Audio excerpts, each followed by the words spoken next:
speaking, right? Can a Muslim generally speaking, is a Muslim marriage, right? Can you do a Muslim marriage with a Muslim woman and another man? You're saying a Muslim marriage, but there's Muslims that right. So I can't talk the same time you're talking, bro. Yeah, No, wait. My mum and dad. One minute, bro. You're not driving me crazy today. Listen, my mum and dad never had no. Listen, shut up, man. You're doing my nutting. Listen, bro. My mum and dad never had no imam wedding. Because the Muslim rules is you have to respect the law of the land. You can't have a wedding in the fucking registry office and then some Muslim standing outside telling you, oh, you're not really married. Fuck off. Can a Muslim girl, is a Muslim girl allowed to marry a Hindu or a Sikh? In England they do. In England no, I'm not talking about civil. I'm not talking about English law. I'm not talking about civil. I'm talking about a marriage under the Muslim law. Trilla, you're conflating what do you know about Muslim We're law, not living under Muslim law. What the fuck you know about Muslim law, We're not living under Hold Muslim on. law. There ain't no Muslim law. Would it be recognized? Yeah, would it be permissible? So you don't have a. It's called a nikah, right? Trilla, stop it, bro. It's like me saying to you, Trilla, if me and you was in space on another planet, what laws would it apply? It doesn't make sense because it's fictional. You're talking to me about some stuff. Your women are not allowed to marry other women, but other men, bro. That's bullshit. Show me statistics of Muslim women ain't marrying other men. Bullshit. My baby mother is Irish. She's a Muslim, bro. Do you know how many half Jamaicans there is running around Hackney? Do you know how many half Turkish, half Jamaicans there is running around Hackney? Do you know how many Are they practicing Muslim? Are they practicing? Do you know how many half Turkish, half Greek people there is in North London? Yeah, Muslim by name, bruv. But they're not Trilla, stop it. That's not for you to takfir them. So they're Muslim. No, I'm not takfiring. I'm saying that they're liberal. What? People call them liberal, right? They say that these are moderate, these are liberal. Of course it matters. You got 72 different types of Muslims, remember? Only one goes to heaven. He's gonna get pissed off, you know. So take what he told you without not at all. He's talking from his heart. It's okay for Muslims, to basically marry whoever they want, right, and take them away from their community and convert them into Islam. Why do you want a woman? You think it's not okay for other communities to do that to your women? All right, Trilla. You can't do that, man. You can't do that. The other day, one of the prominent Sikh gangsters turned around and said, "If I see any Sikh girls in a shisha bar, I'm dragging them up." 100%. Raj made the video saying, how fucking dare you? Who the fuck are you trying to drag up next man's daughter? Like you own it. Of course. That's Julian Brethren injection. Let's have it right, bro. That's Julian Brethren injection. Let's have it right, bro. What's your point? What do you mean top gangsters? You don't know the any grooming gangs were gangsters. The grooming gangs were gangsters. Oh my days. The people that did the grooming as gangs were gangsters. He's a fake gangster, bro. Brother, the people that did grooming. No, but here's the thing. Here's where Tommy Robinson and the Sikhs come together. Listen to this. The geezers that did the grooming. 1 minute, Trilla. The geezers that did the grooming. The geezers that did the grooming are not the same Muslims that come and try to marry Sikh girls, are they? So when it comes down to it, here's where. Thank you. Hold on. Wait, repeat your question. Go on. I said to you that this is where Tommy Robinson and the Sikh community try to come together, but this is where you're wrong. Because the geezers that were doing the grooming gangs are not the same Muslims that were coming to marry Sikh girls. They're not the same people. Because fucking paedophile groomers ain't interested in marrying full-grown adult Sikh women, bro. Not the same people. So generally, here it is, It's true, man. They was just abusing. They had a network where they was abusing children. It would be the same kind of mindset, right? Where literally they're taking women away from their communities, right? It's true. You're making a cross argument here. Like I'll get that your argument is valid on the opposite side though, but you're making a cross argument to the grooming gang's argument though, right? No, I like can't say it. The grooming gang thing is a bit. Do you know? Let me explain it to you then, bro. The grooming gang thing is people taking advantage of these vulnerable children and so. Yeah. The marrying and taking away from culture is obviously. And not the same as grooming, right? Like you're getting married into a whole different culture and leaving your culture. So generally speaking, right? A lot of say Indian parents, right? That look at the Sikh Hindu community, for example, right? They would be out there working. One second, bro. Yeah, they'd be out there working a lot of the time, so therefore they might neglect their kids in terms of they go to school, they come home. Hold on, 1 second, bro. 1 second, bro. Yeah. And when it comes down to it, right, when these women grow up and everything else, obviously they're not brought up with the same kind of values that they would have hoped to. Hold on, bro. I'm not interrupting you, bro. Let him finish. Hey, let Trilla finish, and then you can go next. Right. So when it comes down to it, yeah, they aren't brought up with the same kind of values that they might have been brought up with as parents, right? They're working all the time, they're busy and everything else. They've got their own stresses, yeah. So therefore, the kids are neglected to an extent, and they grow up, you know what I mean, and thinking that the kids might grow up okay, making good decisions in life. Generally, they might not. They fall in love with the guy who's going to give them attention, and there are plenty of Muslim guys out there that literally know how to manipulate and everything else, right? They go and do their thing, get the girl, marry the girl. Some might be intentionally out of love and good intention. Some might not be, right? I don't know how much is good and bad, right? But there are people out there that marry them. 1 second, bro. I'm nearly done, yeah? Some of them will marry them with the intention to just convert them. They tick on the box, yeah? Move on to the next one. Right, quickly, Chula, here's my question. When Badmarsh, as a Sikh man, married a Muslim woman, did he need to manipulate her? Or is it only the Muslim men that are manipulative? Come on, bro. Can't he murder him right now? I beg it. I was going to say that as well, man. When Badmarsh, as a Sikh man, married a Sunni woman, did he need to manipulate her? Or is it only the Muslim men that are guilty of manipulating? No, let me tell you something, brother. Let me tell you something. Let me talk about something, yeah? He's all prophet, yeah? Why is it manipulating? Why is it manipulating when a woman falls in love with you and she wants to marry you? Why is it manipulating, Chula? No, I'm saying that there are literally. I speak to different women, right? I know a lot of different women, and women have told me, what some people from, you know what I mean, the Muslim community have done and what they do, right? So when it comes down to it, I'm kind of aware. Yeah, but now you're doing some Tommy Robinson reporting now. There's some Tommy Robinson level reporting. I did say to you in the beginning when I jumped on, let me talk about it from a different point of view. I did say I'm going to talk about it from the other side today. If you want to talk about Sikh involvement, if you want to talk about Sikh involvement in grooming gangs, tell us about the Sikh that was the head groomer of the grooming gang. Tell us about that. I'm saying, are you actually offended with what I'm saying? No, because it's not about being offended, Chula, because your people and my people have got love for you. But what I'm saying to you is, you're changing the subject to a different subject.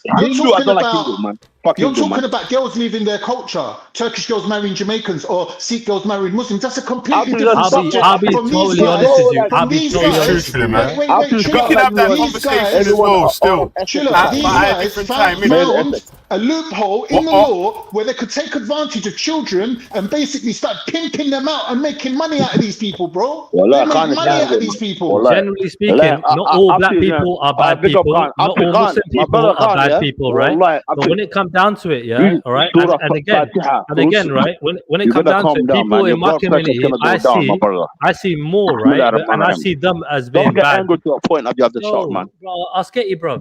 You keep talking, bro. I can't hear you. I can't hear myself, bro. But you don't want to even answer the question, man. No, I'm trying to say to you, bro. Commentating, bro. You keep commentating. This waste man called an injection, yeah? You're talking about see people if I catch you in a shisha cap. I'm gonna come and attack you. What do you think about that? I'm trying to have a conversation with Khan, bro. If I go and marry a Somali girl tomorrow, am I taking her away from our community? I don't know. Is that your intention? They make you dance in the wedding, man. They make you dance Somali. If you come to a somali wedding, you have to dance Somali dance. You know that. That's our culture. So are you saying to me, Khan, right? Are you saying to me, Khan, there are no men who literally go out there our father gonna give you a woman on the notion of just getting with a different woman, right? A woman from a different background, right? Just to take them away from their background, right? They'll converted somebody, they got them as like a second wife, third wife, first wife, whatever, and they're gonna go get another one now. All right, Chula, let me ask you a question. What about your people, man? Who are you, my friend? Chula, they're taken away from their community, right? If you're telling me that the Sikh girls they've involved, alienated themselves from the community. 1 minute, Chula. If you're saying to me that the Sikh girls themselves had never been with a man before, and Muslim guys were initiating them into, like, forget them being underage, even if they were older, they initiated them into sex practices and were passing them around and using them, and they weren't making no money out of them, but they were still using them. Maybe you could prove to me that these men were disingenuous and they were using them girls, but you ain't got no proof of that. There's no evidence for that. How do you know? Just because I ain't providing it right now. That's why you lot jumped on board with Tommy Robinson. You needed Tommy. That's why you lot jumped in with Tommy Robinson, bro. No. I'm tired of Muslims, right, trying to say that literally Sikhs, right, racist or something like that because they're joining the Tommy Robinson movement. But your whole religion is based on the premise of fighting against Islam, bro. I would say no. That's total bullshit. See, that's where your hatred for other faiths come into it. It's history. Yeah, but you're actually telling people about yourself right there. Chula, listen to me. Yeah. If I said to you that the religion of Protestant, coming from a 2-year-old Muslim, listen. If I said to you that the religion of Protestantism was based against the rebellion against Catholicism, does that mean that is wrong, or is that right? When it comes down to it, dude, our religion has had nothing to do with hatred, right? My brother, your religion about other faiths, right? Brother, I love your religion. No hatred. I'm not saying it's hatred. I'm saying to you that the premise of your religion, stay out of it, man. The premise of your religion is to not become Muslim. I'm sorry, mate. I'm sorry. If you're looking at religion as in that premise, right?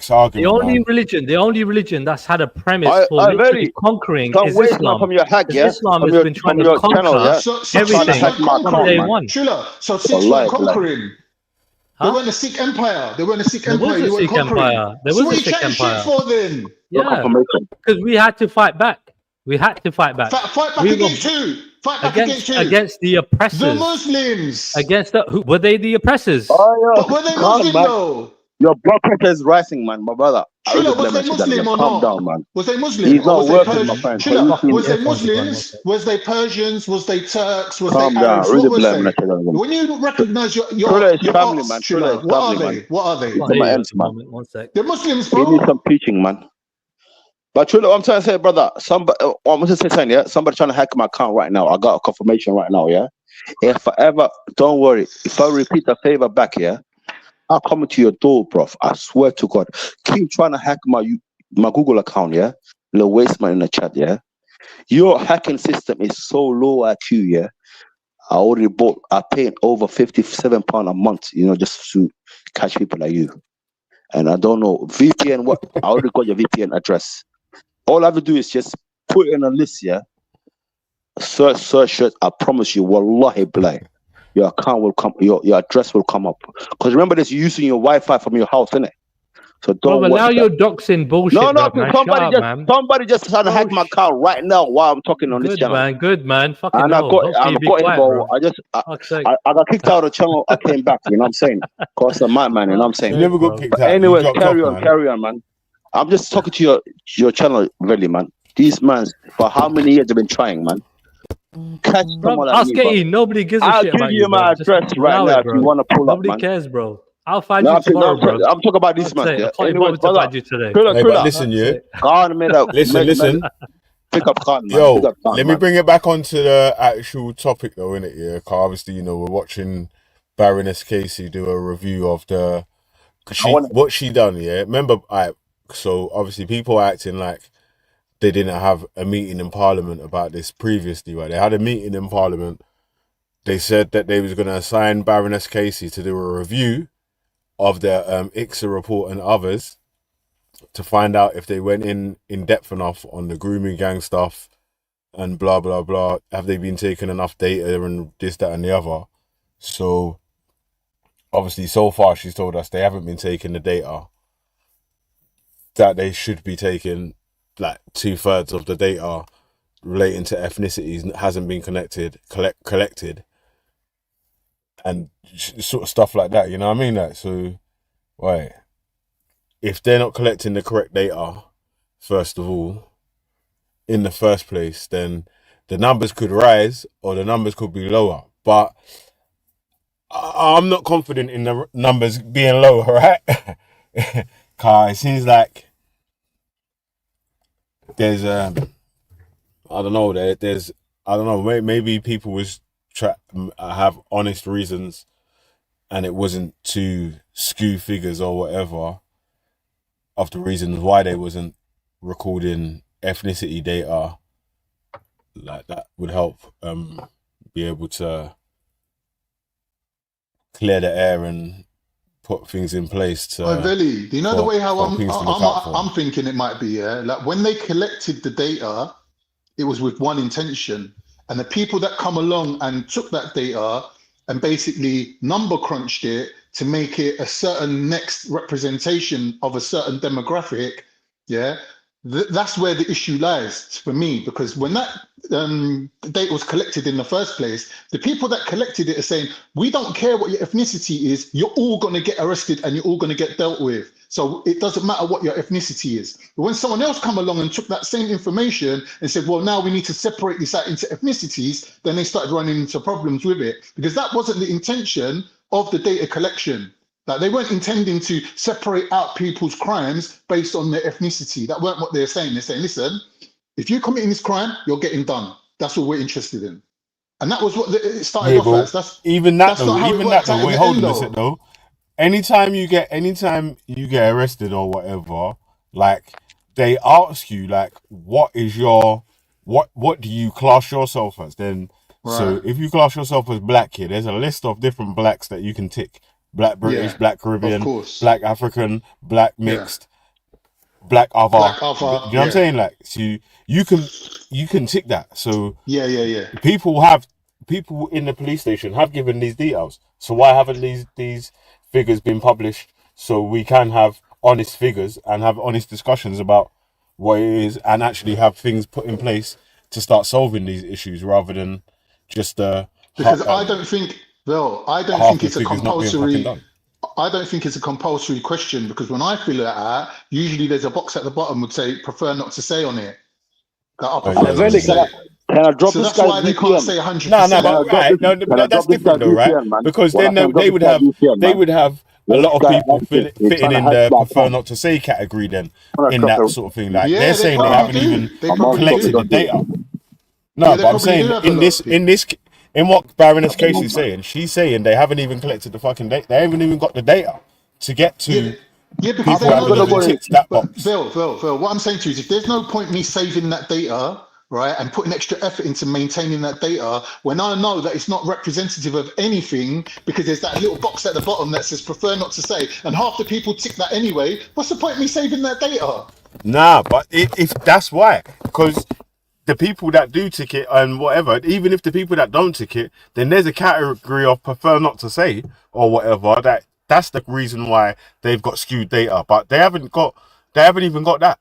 So that's where the issue is, right? If you can't even say, wow, the people have ticked prefer not to say. That's the reason why the numbers are skewed. No, the reason why the numbers are skewed is because they haven't been recording all the ethnicities for every single one of them. So we can't have an honest number. Oh shit, am I still alive? Yeah. Well, if you Do wanna- you still Billy, if need you wanna government do- sorry to data cut you. to think that is data? Is If that you like, had- so if it's just sorry, Khan, if it's, Nah, if because- it's just government because it's data, is that I'll all tell you you why, need? yeah, Like, because it's the police stations that are making the arrests in these thingovs. That's supposed to be collecting that, right? So that's where you would get the actual numbers from. So it wouldn't Yeah. be that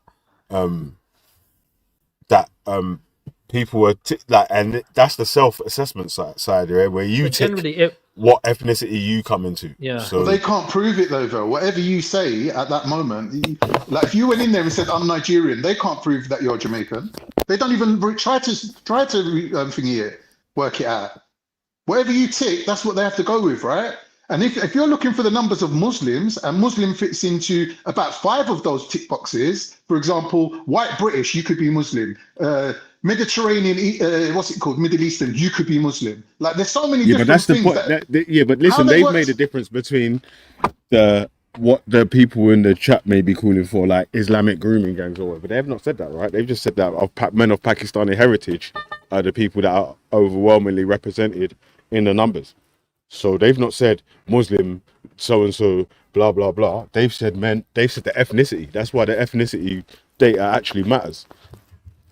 Yeah, but you could be Pakistani and a Sikh. You could be a Pakistani and a Muslim. you know, I personally don't think the data that matters that much, right? Because again, if you got like testimonies, right, and so on, right, if like 1 million people are saying shit happened to them, right, for example, right, that shit matters as well. Do you know what I mean? It's not just on government data that you're going by. You're going by, you know what I mean, people's personal statements, personal accounts, and everything else, right? Communities, what they've gone through, and everything else. So like, I feel like there's a lot more to it. My battery is gonna die, you know, so I'm gonna jump off and leave you guys to wrap it out for a bit still, but I'm about to go in the gym though, still quite a little bit earlier than that.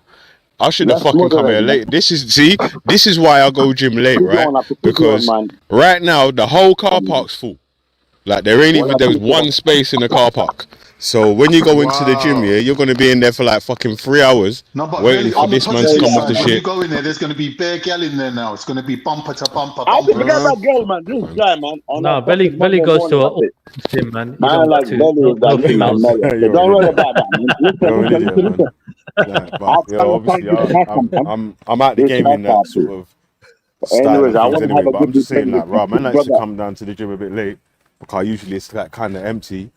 You can just get on and off whichever equipment that you're trying to use. Don't worry, okay. In reasonable time. Me, I only go to next door Oxford. Stuff what I say. Anyways, the hacker called my account, man. Oxford, right now I live in Oxford, yeah. 5 minutes walk to my gym. While I came back. Man. I came back, I'm fully sweating.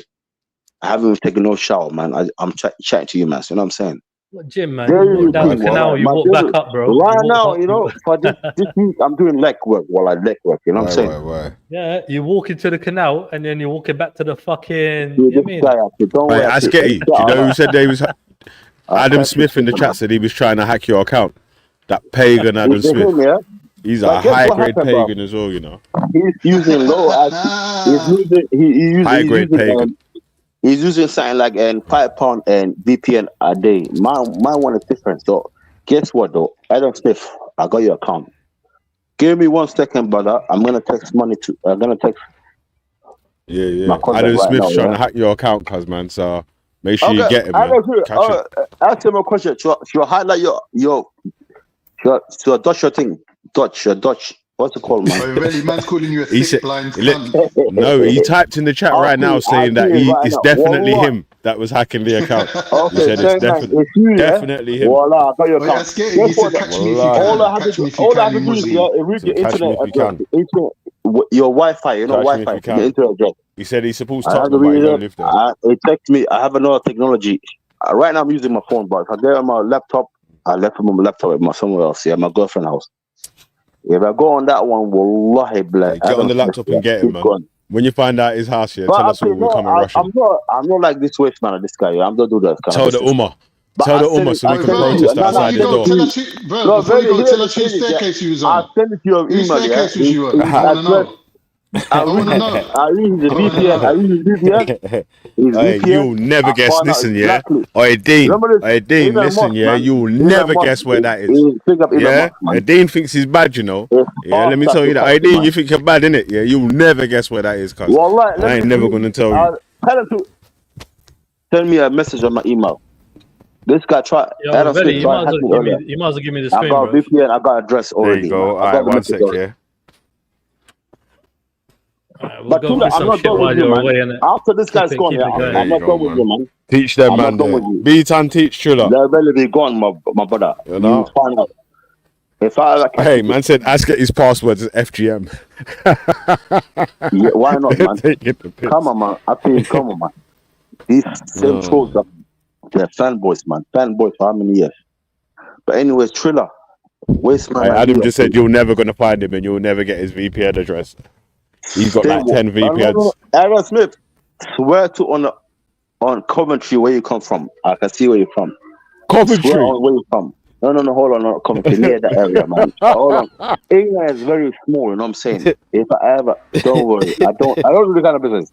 We're on near Coventry. I'm saying near Coventry. Where you from?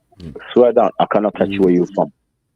But if you're gonna wait, man, let me gonna drive. Coventry's kind of like about 10 minutes from Tottenham. I will never drive to definitely him. Definitely him. I'm telling you. Wallahi. I know his thing already, man. I already got his. I got his. He's a super pagan as well. You know, look at him.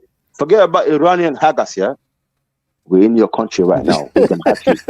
Big up VPN, man. Big up VPN. You know what I'm saying? VPN, man. Big up every month. Hey, wait, hold on a sec. Did you know that Israel made VPN? Israel made VPNs, you know? No, I'm not part of that one, man. I'll join a VPN. Wallahi, Israel made VPNs, guys. I know. I joined that one 2019, man. 2019. It's kosher VPN. I'm a customer up here. You know, sometimes I'm up. I didn't pay for a couple. I just pay again. That's why my VPN's so strong in it, man. Isreal love me. Subscription, man. Subscription. I don't. Up to listen. Right. My VPN. Up to, don't worry, man. All I have to, man. Up to this man. You remember for years they're telling me, Abdullah, you. Allah, why the fuck did I say my first? Big up my mother, man. Big up my RIP, my father, man. All right, come on, man. Carry on, man. What they told me, yeah. In a bit, yeah. Peace. My brother, my pastor and King Cross, man. I heard Tanzania rapper, Diamond Platinum is over there, man. Go check my man. AG alive. All right, Thriller, man. I want to talk to you about, brother. You want to talk to me, yeah? Salam alaikum, brother. Talk. This guy, brother, big up our brother, man. Injection, yeah. I know him from years, innit? You know him. After we I don't rate him, bro. I don't rate him, bro. I used to rate him back in the days, but since he acted too much gangster, basically he's a snitch. He's talking about what he used to do and who are you? I know now. Bro, he's a clout chaser. He's a clout chaser. Nah, bro. he's MR5, man. Wallah, he's MR5. That's worse, bro. He's a clout chaser, bro. It's worse. No, it's not clout chaser, Abdi. It is a clout chaser. How are you talking about online, yeah? I used He's to a cut clout chaser. niggas off and this and that. You can't get away with this shit. Hey, I'll get you, my Somali brother. You're gonna watch this with me, yeah? All right, we're gonna see.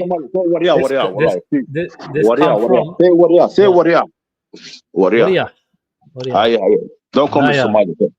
These people, man. No, sorry,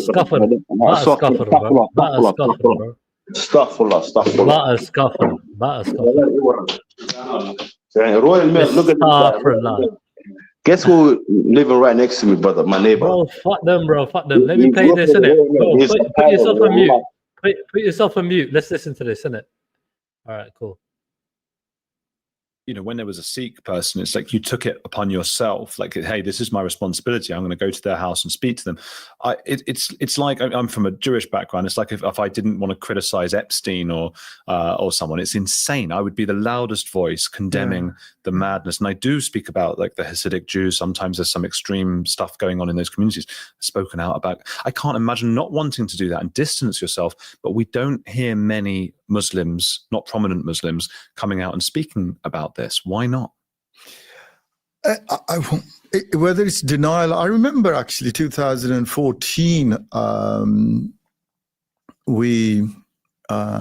when the Professor Alexei J report came out on Rotherham, we were actually in Rotherham for a couple of days when the report came, and we were talking. Nobody wanted to talk to us and say why.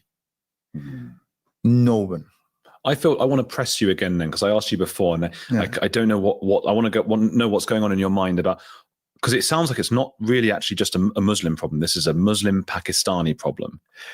I think it's a cultural problem, the way they're brought up and the way they think that they can treat other people that don't belong to their. Let's go one by one. Press mute, yeah. Uncle, big up, Uncle, man. Big up his grey hair, yeah.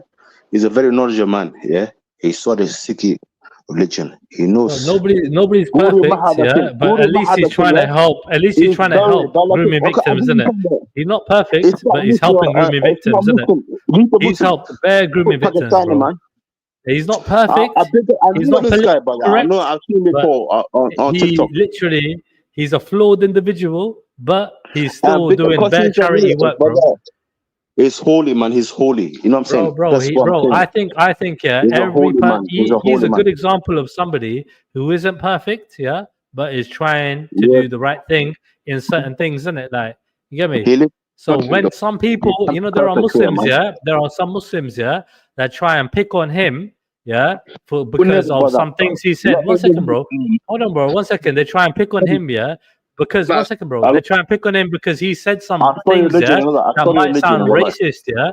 But the fact is, yeah, does that overshadow his good work in the community, trying to help victims of grooming, literally relocating them, trying to give them new lives, helping them, you get me, from committing suicide, everything else, taking them away from the fucking groomers, all that shit. This man has done very good work, and there are some Muslims out there that try to overshadow his work because he said some things that aren't politically correct. I'm like Tommy Robertson, yeah.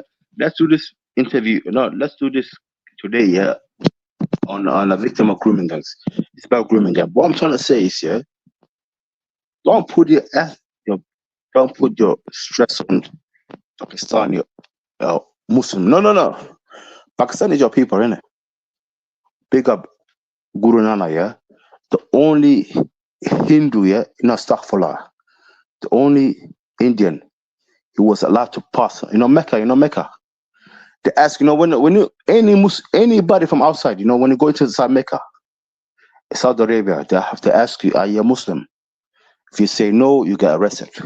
You can't enter the Mecca, the mosque. He wasn't a Muslim. But Guru Nana He was allowed in wasn't there. a Guru Nana Hindu. went He inside was there a and Sat prayed, Guru. man. He was a He went Sat to Guru. pray. He was the Now, true one, the chosen one. He was higher chosen than one. That's why everyone. He was the higher Muslim than everyone that Saudi ever Arabia, came. He's higher than any he was Muslim welcome, brother. ever.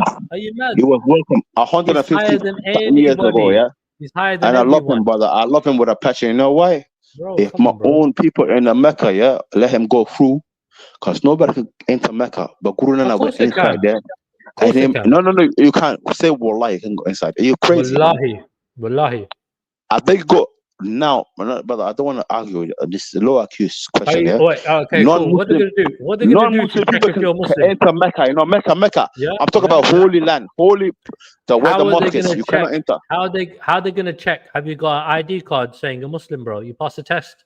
What you got? No, they ask you. They Anyone have can go, now bro. Anyone can go, bro. 2025. Be Now mad. before, but they ask him. No. Wallah, shut your mouth, bro. You pissing me off right now. Bro, don't Which be anywhere I can stupid, go. bro. Don't be stupid, innit? Just don't be dumb. Brother, Anybody I can don't go. wanna. Brother, I love you with a passion. If You know I why? was gonna go Mecca From tomorrow, you be nobody too would like care, me. bro. You be too. I don't want to say nothing Nobody against cares, people, bro. yeah? Nobody cares. Carry on. Say Wallah, can you bring ghosts, man? Call ghosts, man. And he will tell you the truth, man. Non-Muslim people cannot enter, man. Cannot enter that place. You cannot enter. Of course it can. Of course it can. We have Especially security, those but we times. have security. You don't have the Prophet, same yeah, security Muhammad. back then. Our So we're Prophet, talking peace be upon him. Our Prophet, peace be 1500s, upon yeah? him. So we're talking over 500 years ago, nearly 600 years ago. Allah, You our telling God, me man. you God, got the same Astaghfirullah. security? God Anybody told could us, my walk in friend. and out. You don't know. Anybody. You Not dumb. outside. You can get off the Anybody airplane. can You can walk around. Bro, anybody can walk in. It's a tourist area. Listen. Bro, people all look the 1.8 same. billion people go People there. all look the same, you But there's donut. a gate, my friend. There's a gate inside Bro, don't Mecca. be Mecca, the stupid. mosque. Don't be stupid, bro. Say Anybody Wallah can if you go go through, inside. bro. Say Wallah. No. Oh, Lord have mercy. All right, let's carry on. Clan. That is the number one thing. There's so many different sort of parts to this, I would say. So just by one or two things, I don't think it would cover it. And but yeah, coming back to that Sikh guy, I actually stood outside court when he walked in, and the Sun newspaper must have taken a photograph and put it out there, but it sort of put us in such a light that there were a lot of white people protesting and myself, and then again the right-wing labels used again. But the reality was I just wanted to sort of show my disgust at that one particular individual, and which we did, which we did, but yeah, it's such a it's a weird thing, this, because I always try, and I think it reminds me of something you said at the beginning. You were talking about you try and find where we all agree, or where we're together, and those kinds of things. By the way, people, man, if you want to join the panel, right, hit the link, right, type in the private chat that you're, or in the main chat that you're, backstage, and I'll shout Valley, yeah? Big up. And I think sometimes I can be a bit naive about human nature, and even discussing the grooming gangs or the R-word gang you can't say on YouTube and all of these things, it's still sort of words. And then you really think about what, because I guess part of me, I don't know why this happens. I start thinking about that man, and I start to almost feel sorry for him because he's being led away. Everyone hates him now and all those things. And then I think, oh, but hang on. what he actually was part of and what he did, I'm almost unable to empathize with evil on that level. And what all of those others involved in those gangs, white people as well who have been in those gangs. Yes. It's like we're living with another race of people. Monday CRM has the best AI features in the game. Especially in sales. Hands down. So for me, email. Well, certainly, I mean, if you just look at sexual abuse and try to understand the very mindset of these people and how their brain is wired up, it is definitely different from what a normal human being is the way they're wired up. You wouldn't want to hurt a child. You wouldn't want anybody else to. Your Valley backstage, guy called Nameless is on the panel. So like backstage. Hurt your child. So how come you're hurting these children beyond? You know, I've been in this country since the age of 2, but I don't have words in English to describe some of the level of abuse. Because it's not like, because there are some individuals who I think who do this thing on an individual level who don't realize they're hurting the kid, or they try to make themselves not realize it. But when we're talking about a gang of this nature, they know that they're doing just unspeakable things. When you're passing people on, you're using and abusing yourself, and then you've got friends and families, and it's a group of people. They're groups of people. Gang. Even when we talk about a gang, we're talking about it's different from a group of people. I don't know if it makes any sense. These people are known to each other. These people would sit in family environments together, knowing what they're doing together outside as well. Yeah, so they're sitting there having like dinner. Yeah, you could have the whole family. You could be in a gathering. You could be, and knowing what they're doing. So you could, in gangs, you might have the say, the young man, he's only known to the gang members, his 5 or 6 gang crew, but he's not known what the family. That's a lie up here. That's shit right now, man. That group won't know. But this is wives know. Before you say the thing is, I find it quite interesting because Khan was saying something about gangs, right? They're all gangsters, yeah. And I don't know, bro. Like, I think it's taken away from the fact that these are probably family men, right? Family men. So this is why when he's saying groups, yeah, he's saying no. These are like normal kind of like looking people from society. I know yeah. Hold on 1 second. You want to tackle the problem or not, bro? Yeah. I don't know what's going on over there, man. I'm from London, so I'm saying sorry. I don't know nothing. Don't worry, bro. Bro, fuck apologizing. Yeah. When it comes down to it, all I'm saying is, yeah, it's like it sounds like literally Khan saying they're gangsters. Yeah. This is really interesting. Now he's trying to say like, they're like some really bad people by using the word gangsters, but no, these are family men. These are family-oriented, working class over there. People, right? Let's put something else on top of it, yeah? They're moving drugs, serious drugs. They're supplying the whole crackers in the area. No, bro. We don't know this. We don't know this, yeah? Listen, they might bring them involved, bro, as far as I'm concerned, yeah? As far as I'm concerned, yeah? I'm going with one crime at a time, yeah? These are just normal looking people in terms of like looking harmless, looking individual, bro. But when it comes down to it, yeah, these are have a sinister plot, yeah, to fuck little girls, yeah. That's their plot, yeah, and that's their fucking MO. You get me, yeah? And obviously, whatever they do on the side, they do on the side as well, yeah. More than likely, they're doing some other dodgy shit on the side. One second, up to you. Don't moderate right now, yeah. I just want to say 2 points, yeah. Yeah. Me and you from London, right? And majority of are from your area, innit? So how come we cannot pinpoint these people, yeah? So we can fly over there and eliminate them people by ourselves.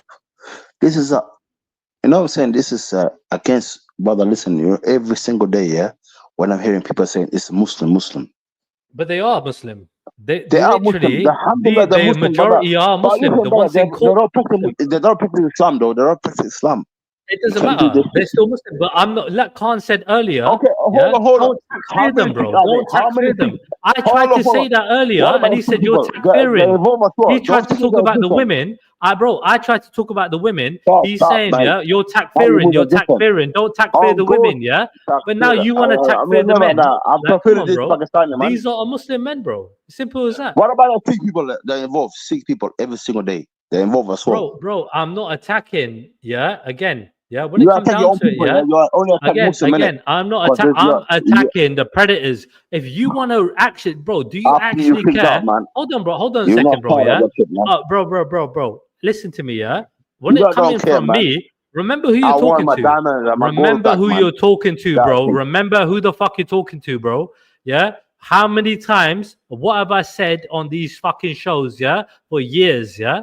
All right. Now, when I'm talking, when I'm saying something, yeah, I'm not against it. I never heard you. All right. I never heard you speak like this in my life. I know. I said the first thing I said when I jumped on, right? The first thing I said when I jumped on Sketty was, let me talk from the other side. Remember, you're a man, you're a man from the end, man. You're a man from the end, man. Right.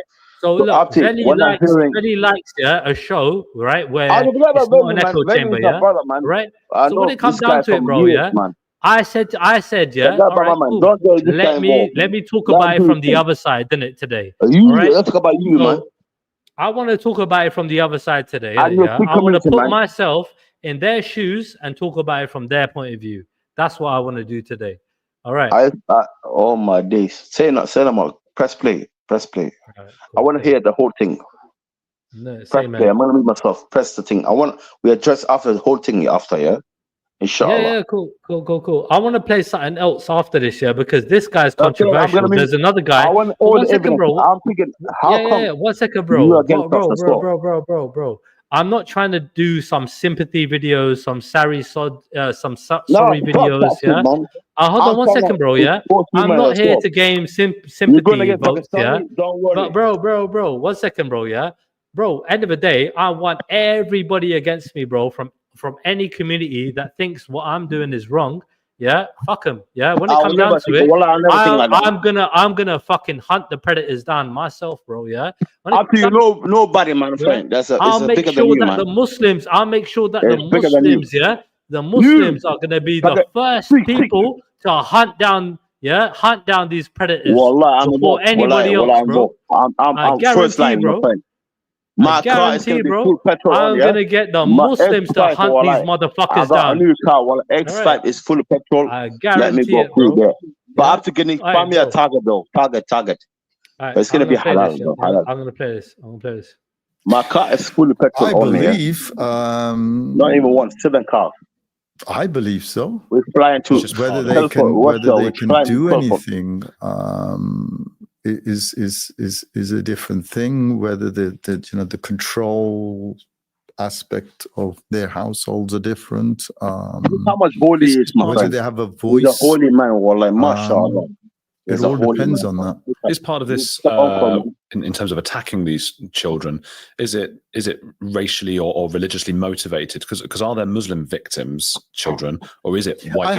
I have come across where young Muslim victims. Young Muslim families, say, born in this country, who have contacted us to help their children. I don't get it's not massive in numbers. I don't know whether it's sort of happening in big droves, because we can only go on by the data that or the telephone calls that we get. It's still happening, but you see, even there, when it comes down to it, I'm involved. No, but that's what I'm saying. When it comes down to it, these guys are scumbags, raping, grooming, little girls from every community, and he's even admitted,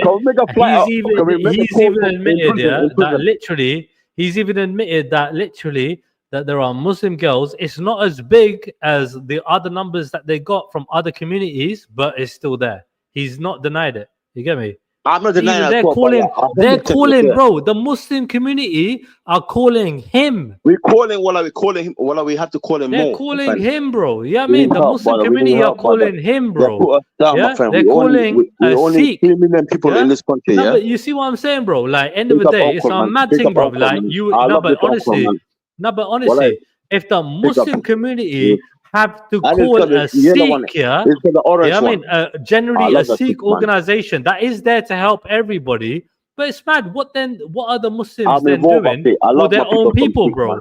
Yeah, man, but then that's what I'm saying. Like, we're for everyone, bro. We're for everyone, yeah. Big up Uncle, yeah. What I'm trying to say, yeah, big up Uncle, yeah. And we're gonna send up to limited sign. We are suffering as a Muslim community in this country right now. Anything that's going on, they're using our Islam. You don't find Islam is 1.8 billion people. It's not. It's only in this country, yeah.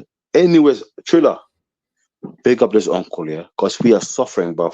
And I pick up the people who sending email to this guy. Big up this guy, and I know this guy, brother. He. Let me tell you something, yeah. Guru Nana Mahadasin, he was buried in Pakistan, the land of Pakistan. No, he's buried in Punjab, India, bro, or in India generally. Sorry, brother. Pakistan at them times, bro. No Pakistan, bro. No, sorry, brother. Sorry, brother. Sorry. I said sorry, man, brother. Sorry, man. Hear me out, yeah. It's your land, brother. And I pray to the day, yeah, I can get a plane land in Palestine. You know what I'm saying? I want to visit, the Sikh people, the land. Because you know what? I know you're different. Because you don't worship the same thing. You worship these people, yeah. The Hindu. But anyways, brother. No, we don't worship anybody, bro. We worship God, bro. God, we don't worship come on, nobody, man. Like bro. the Muslim, we only worship one God. We That's why it's different. You don't worship. Let me address this point. 8 million, you don't worship 8 million gods. You know what I'm saying? Bro. 1 second. Like Asketi, you got a question. After you get gas, Asketi, you got a chick. You got a girl talking to you from the chat, bro. Girl saying to you, Nixie saying to you, Asketi, I don't see nothing, man. What's she saying? What's she saying after? She said, Asketi, we don't want Islam. That's what she's saying. This is England. That's what Nixie said. Darling, I'm already here. Saying that to you. She said that to you, bro. No, I'm saying, tell her, sister. I call her sister. No, but to be fair, Asketi, you could be a better Muslim, bro. Hold on, man. Let me tell my point, yeah? Islam is always going to come here. Islam, 1.8 billion people. You can't deficienage for Islam. You yourself, I can make you astaghfirullah.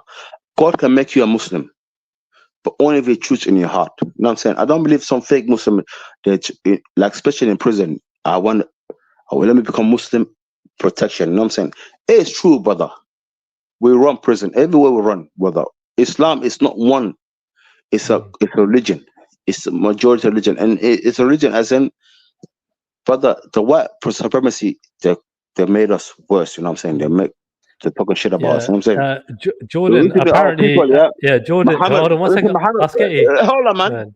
Our prophet, I have to say this. Our prophet, peace be upon him, yeah. He just want a peace in this world, man. He got murdered by his own people, man. Saudi Arabian. You know what I'm saying? These people used to be idol worshiper. Like Hindustan, idol worshiper. You know what I'm saying? Which up to we only follow one God. I'm not good. You know me up to right now. I'm getting high right now. You know what I'm saying? Allow the monologue, yeah. Allow the monologue. Let's finish this thing off. Let's finish this off, bro. Yeah. But Jordan, bro, they took away your Brit card, bro. They got Jordan M. You ain't British, bro. They took it away from you, bro. They revoked your card, bro. My card up to you. Don't worry, I got Danish card as well. They took away Jordan M's British card. Sure, yeah. I'm born in Denmark, man. Where are you gonna deport me back to? Denmark. Jordan M, you ain't English no more, bro. You ain't English no more. No. Don't talk about my brother, man. There is a very high percentage of Hindu girls leave Jordan M alone, man. That's a brother, man. He's abused. Mashallah, obviously, man. we set up He's as great, a Sikh organization. We help everybody, Jordan, by the way. Pick up yourself, man. Make a dua for me, man. We would your get brother. concerned Sikh parents coming to us. So that's the data that we have. We don't have data on Chinese or West Indians. Or it's only the people who use our service. But it happens in all cultures. But again, there's a certain part that when you look at the the percentage is very high in one. Something is wrong. Something has got to. We've got to accept that something is wrong, and then something needs to be set up and then looked at. And we know, you know, from the Alexei J report, wholesale failures on everywhere from the politicians, can I play a video after this councillors, to the 1 second, bro. Organizers that were dealing with this sort of thing, law enforcement agencies, for not being, they didn't want to be called racists. Okay. Big up Oscar, what you saying, bro? What I'm trying to say, big up Uncle, man. What I'm trying to say, Uncle, alhamdulillah, he's a holy person. You know why? But I've been to the. No, but bro, I don't think he's a holy man. I think he's trying to do the right thing, bro. He's knowledgeable. He's knowledgeable. He might be holy. I don't know about his personal life. No, he's knowledgeable. But generally, no. Hold on. He's knowledgeable by God teaching, man. What I'm trying to say, bro, he's just a human being, bro. He's knowledgeable. He's knowledgeable. He's knowledgeable. Bro, go with what he's done, innit? Yeah. End of the day, bro, yeah. End of the day, bro, yeah. The Muslim community love to attack him, bro. I love the Muslim community. Love to attack him. They love to attack him, bro. No, bro, he's got my full support, man. Attack him because you know why? He said some things, yeah, that come across racist, yeah, and they were like him. I remember him. I've seen the video before. I thought it was not him, but bro, I personally and truly, I won't ignore that. Yeah, I'll blatantly admit that. But I'll be like, yo, you know what? He's obviously stupid for saying dumb things. Yeah. Show me another video. But I won't ignore it. But the thing is, yeah, because I think it's stupid to ignore it. But the fact is, I won't ignore how much fucking good work he's done. It overshadowed all the good work he's done in this country is overshadowed. Yeah, this man works tirelessly to protect women. You know what? I'm on TikTok, and girls. I'm always on TikTok. Now, see him on TikTok, yeah, but he's a racist black in brother. He's supporting Tommy Robinson. Let's be honest with that, and I can forgive that, yeah. No. Hold on. But being part of a group, yeah. Being part of a group might not always be racist. They only worship one God, man. Not like Hindu. My enemy is Hindustan. This waste man, these people and what do you call it up to earlier? People who like nationalism, national. Let's look at this one. It's a 5-minute video, yeah. A lot of the things that you predicted seem to be coming true. I mean, we perhaps when you were talking about this and the percentage of extreme Muslims in this country, in the UK, was still quite relatively low. People did, he must be a racist or whatever. Now it's risen quite fast. No, there was nothing special about me. I'd just grown up in Luton. So Luton was a blueprint for the rest of the country. When Islam becomes dominant, as I said, the peaceful one becomes irrelevant. 1 second, brother. I want to say something. Yeah. I recognize right now, yeah? Are you telling me Tommy Robinson supporting this guy? He's going to defend this guy right now? If Tommy Robinson supporting this guy? I've not seen this, bro. I've not seen any of this, bro. That's the first time. That's the first time I'm watching any of this, bro. My brother, press play, man. Because they're not going to stop these groomers. They're not going to stop the terrorists. They're not going to report them. But we still have to bring them on side as much as we can. Yeah. I agree, but we can't rely on them. He's suffering in jail. Can't keep funding the Muslim groups. It's insane. The Muslims, when the grooming scandal hit, Muslim organisations, not non-Muslim organisations. There's a Sikh organisation called Sikh Awareness Society, who have for 20 years, 30 years, longer than I have. Yeah, they were on this. They were travelling. They have sent, I think, 10 girls. They've relocated 10 girls. Yeah, go on. Is it true?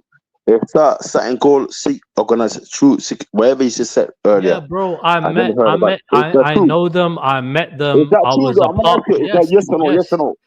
Yes, okay, I was a part of them, bro. Yeah, I mean, certain groups. I was part of Basics of Sikhi. Basics of Sikhi collab with you want Pakistan as a land. Other charity. Bro, these are all charity groups. You want to take over Pakistan? Bro, 10 years ago, I was doing a lot of charity work here. Probably about more like 20, sorry, about 12 years ago, charity, yeah? 12, 13 years ago, that's why I was doing a lot of charity work, and this is before I got married, yeah? Yeah. So like when it come down to it, like before, I was doing a lot of work, 27, 28, 29, yeah? People with a passion, man. I got married when I was 30. You know what I mean? So like when I was 30, I got married, I don't want to say too much, and I don't want to say too much. I have too much friends. Less charity work, innit? Go on. Now hear me. I have too much friends of you from Sikh, from Suffolk. I raised with them. I grew up with them. They teach me. They're the one. You know, my Muslim brothers. They never teach me what true God is. You know, the love for one God. The Sikh people. You know, when it was in the shops, you know, in Suffolk. My man is the father left him the key. He told him look after the shop. He told me I was scared to just sit in the back. If you want to drink alcohol, drink wherever you want to drink. That's my boy, bro. I'll race with you. You know what I'm saying? That's not only one. Hella people from Suffolk, yeah, and Hayes Town in West London. You know what I'm saying? That's why, brother. When I hear anybody talk about Sikh or automatically my race, you know what I'm saying? My brother, when I hear you as a Sikh man, mashallah, yeah. Don't go against your people from Pakistan, man. At least they keep the burial open for you to watch that thing. If Guru Nana was buried in India, which is not, yeah, he died in Pakistan. You know what I'm saying? And by the way, India, Pakistan is only one country. You know what I'm saying? Bro, my brother, listen, I don't like it. You think a Hindu? Now shut up, man. I don't like you calling me a Sikh man, bro. Bro, shut up yourself, bro. So I don't like you calling me a Sikh man, innit? You are kafir, innit? You're idol worshiper. I'm a kafir to you. No, you're idol worshiper. Idol worshiper. Am I less than you? Am I less than you? Never. Why? Why not? Why? Are you left because you, brother? Why? Teaching because I clearly believe in the wrong thing. Hear me. Why am I not listening to you? Man. Listen, don't talk over me, man. You just blatantly called me out. I'm a kafir, bro. Shut up, man. Don't act like fucking. You said I'm a kafir, you fucking waste man. I'm a Muslim, man. I'm a bad Muslim, I'm a kafir that will fucking slap you up, you little piece of shit, bro. And now you're acting like a woman right now. Slap you up, you little dickhead. Okay, I don't want to beef with you against you, man. It's not worth it. You couldn't beef me, bro. I'll fuck you up. Hey, no more. My point is, yeah, I'm a Muslim, brother. My teaching, which I don't follow too much. You ain't a very good Muslim, are you? Are you a good Muslim? I'm not a good Muslim. 100% I'm not a good Muslim, man. You're not a good Muslim, huh? Now hear me, hear this, yeah. The Prophet teaching, Sallallahu Alaihi Wasallam, peace be upon him, Muhammad Sallallahu Alaihi Wasallam, he teaches us humanity is one. It's one. We have to. You understand what I'm saying?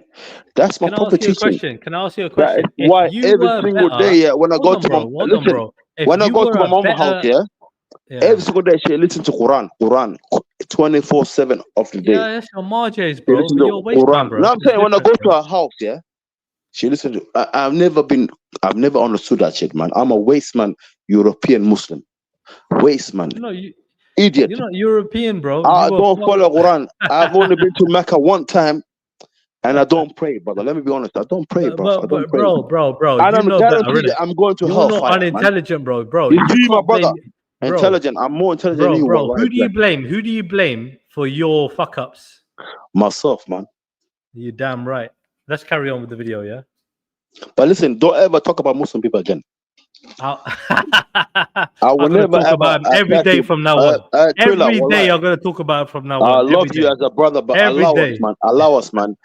Me and you have for 20 years, I love you, 30 years, longer than I am. Brother, man. They were on this grooming issue. They were traveling. But I leave the Muslim alone, They have sent, I think, 10 girls. They've relocated 10 girls abroad to save them. Yeah, and they don't just deal with Sikh girls. They're a fabulous organisation. Look them up. You get groomed right now, man. You get groomed by Tommy Robertson. I first went to a Luton Sikh don't want to hear this guy to listen to him speak about grooming. Come on, bro. Let's just do 5 minutes, bro. Let's stop it every minute, yeah? After every minute, we'll stop it. All right, Oscar, yeah? So when it hits 2 minutes, we stop it. When it hits 3 minutes, we'll stop it. All right. Just chill, bro. Chill. All right. Just listen to the video, bro. Come on, bro. Run away from him. That's why he hit us. Come on, bro. Let's just listen to the video, bro. Come on. 10 girls abroad to save them. Yeah, and they don't just deal with Sikh girls. They're a fabulous organisation. Look them up. in fact, the man who runs them, his name's Mohan Singh. I first went to a Luton Sikh temple to listen to him speak about grooming, and he carried an aura that I've never experienced. When I listened to him talk, I thought, wow, like, he's a religious man, and there was something very special about him, and the way he spoke, and the connection he had with everyone. And then I travelled the country, going to Hindu temples and Sikh temples to listen and learn about how they're tackling the grooming issue and what they're doing. And I remember the journalist asked me, I brought a journalist, and he said, what do you think of what's happening here? I said, it's absolutely brilliant for the Sikhs and for the Hindus. Who's doing this for us? Who's educating the wife? Because in these temples, they have all the mums and the sisters and the daughters, and they're all sat down. And then they give them a seminar for 2 hours. And they show them, this is how they groom you. This is what to expect. This is how they operate. Yeah? So all the warning. That's a good thing. I'm not going to lie. Literally, this is no, but hold on, bro. 1 second, yeah. I literally went to Gurdwara, yeah. I used to go to Basics of Sikhi. Bro, 1 second, bro, yeah. 1 second. I used to go to Basics of Sikhi, yeah. Every Sunday, 6 o'clock, yeah. They used to do their sermon, yeah. And I would go there every Sunday, 6 o'clock for their sermon. But they gave their slot, right, to Mamon Singh, right? You know, the guy, right, with the beard and everything, yeah, you just saw, right?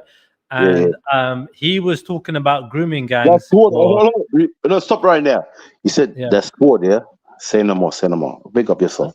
So when it come down to it, yeah, literally, that was the first time I listened to... That was the first time I listened about grooming gangs, right? Like, as in, you know, a proper sermon and everything, right? Being talked about it. And Basics of Sikhi, they gave up their slot, right? To let Mamon Singh talk about his whole thing, right? So when it come down to it, yeah, like I spoke to him personally and everything else, yeah, and I talked to him about certain things, about, you know, just certain things, isn't it, yeah? But like, end of the day, bro, yeah, I realized that it's not like I didn't know that there wasn't stuff like this happening. I didn't know how bad it was, right? In terms of, I knew that there were Muslim men going out there to try and convert Sikh girls, right? I knew that. Yeah, but I didn't know what scale it was and how bad it got when it come down to them trying to literally, you know, pass them around and shit like that, right? That's obviously on the extreme level, right? But these guys are doing the most fucked up shit. But when it come down to it, yeah, it was happening. You get me? But again, I didn't know how predominantly it was. Now, my thing is, right, looking at the numbers and everything else, people talking about disproportionate, right? I personally believe a lot of them are repeat offenders. So the same people that are doing it are just doing it over and over and over again, right? That's generally like what I believe, right? It would make sense, you know what I mean? When it comes down to the majority of Muslims, I don't think that's the case at all, right? So I don't think Islam is a threat in that regard, right? But I do believe that there is an inherent mindset, right? By the way, anyone want to hit the private chat, hit the link, hit the private chat, jump on the panel, we have a chat, right?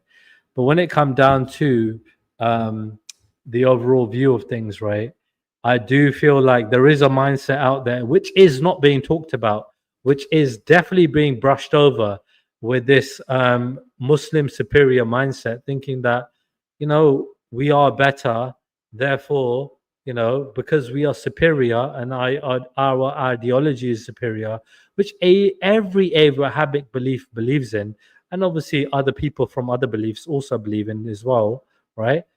Like, literally, they try to maybe push this stigma on and thinking it's okay, it's permissible, it's acceptable, you know, dehumanizing these young girls, right? Breaking the law, breaking their religious tenets and everything else, you know?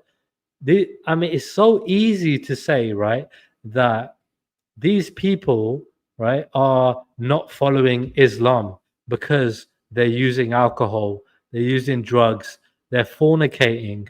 It's so easy to say that, right? Because it's true. Those things are against the religion. However, right, when it comes down to the majority of Muslims in this country, majority of the Muslims in this country literally are not strict on their code of conduct in following Islam. I would say the majority. They're quite moderate, right? So I would say the majority of Muslims in this country are quite moderate. They're not strict. And therefore, right, and again, with the men, right, they've got it less, like, you know, they got less of a burden, you know, like theologically, yeah, they might have it harder if they're following it properly. But I think in general terms, majority of the men are taking it easy. They haven't got it as hard as the women do. The women in every society generally are being scrutinized much more than the men are. So therefore, the men are given a lot more allowances. I mean, I remember Jordan M made a video about how people talking about halal, right? And he's like, you lot are talking about halal, right? Like not to eat pork. Like that's the only thing that matters, yeah? Where he's like, where you lot are fornicating, doing drugs, drinking alcohol, that's not halal, but you do that, but you don't want to eat pork. He's like, get your fucking priorities right. And I would say the same thing to most Muslims. Fucking sort your priorities out, literally. And it's not verbatim, Jordan, by the way. I'm sure you didn't swear, but you know what I mean. But I agree with you on that. I was like, yeah, 100%. We need to get, you know, everyone needs to get their priorities right. Let's carry on. Warning signs. The families can see the warning signs. No one's doing that for us. So I remember looking, thinking, this is great, but I felt so disheartened that the working class, the white working class, are still being targeted. There's no one helping us. And then when the grooming scandal come out, who did the government fund? They funded all the Muslim taxis and they funded all the Muslim groups. They give them all. So when he's talking about us, right, I do have to sympathize with him. I'm not going to lie, all right? Again, taking away all the disrepute that we've already talked about with Tommy and everything else, right? Okay, when it comes down to it, white English people are allowed to look at themselves as a certain group of people. They are allowed to do that. Like how I look at the Sikh people in a group, like how the Muslims people look at themselves in a certain group, right? The English people are also allowed to do that, especially within their own country, all right? Like in anywhere around the world. Therefore, I do sympathize, right? He is trying to, I'm not saying he is, but the argument is to actually protect the women and the children, right? In regards to grooming, right? So yeah, I feel like that's totally okay. There's nothing wrong with that. You know, let's carry on. Them all government funding to report and tackle grooming. The Sikh groups or the other groups, they've never received any support in this. They do it through their own community donations. Now, Sikh awareness were viewed pretty much similar as English Fence League.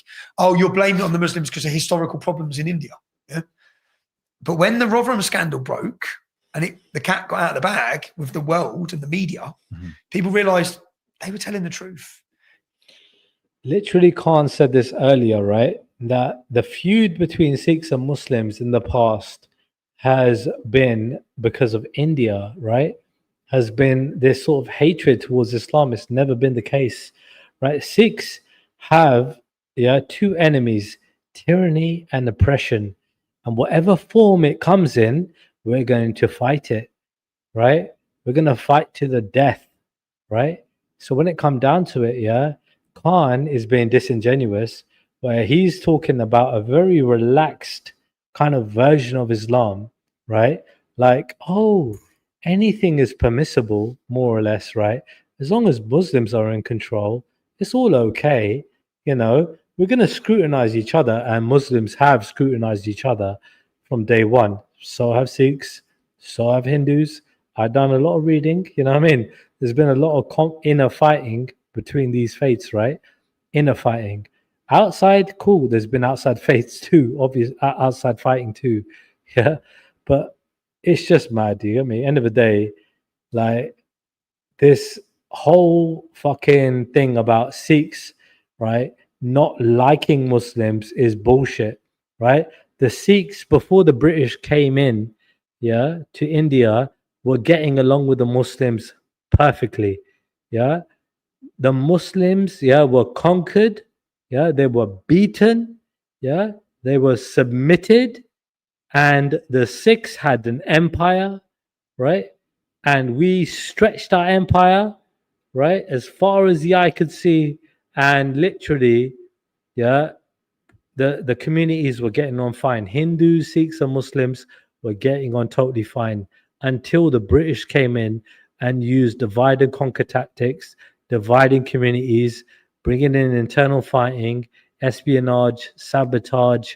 They done everything they could before they sent in the armies to fight the wars, which they lost 2 of, and then they lost the 3rd. But technically, there were 2 wars, and they lost the 1st, and then they won the 2nd. Anyway, let's carry on.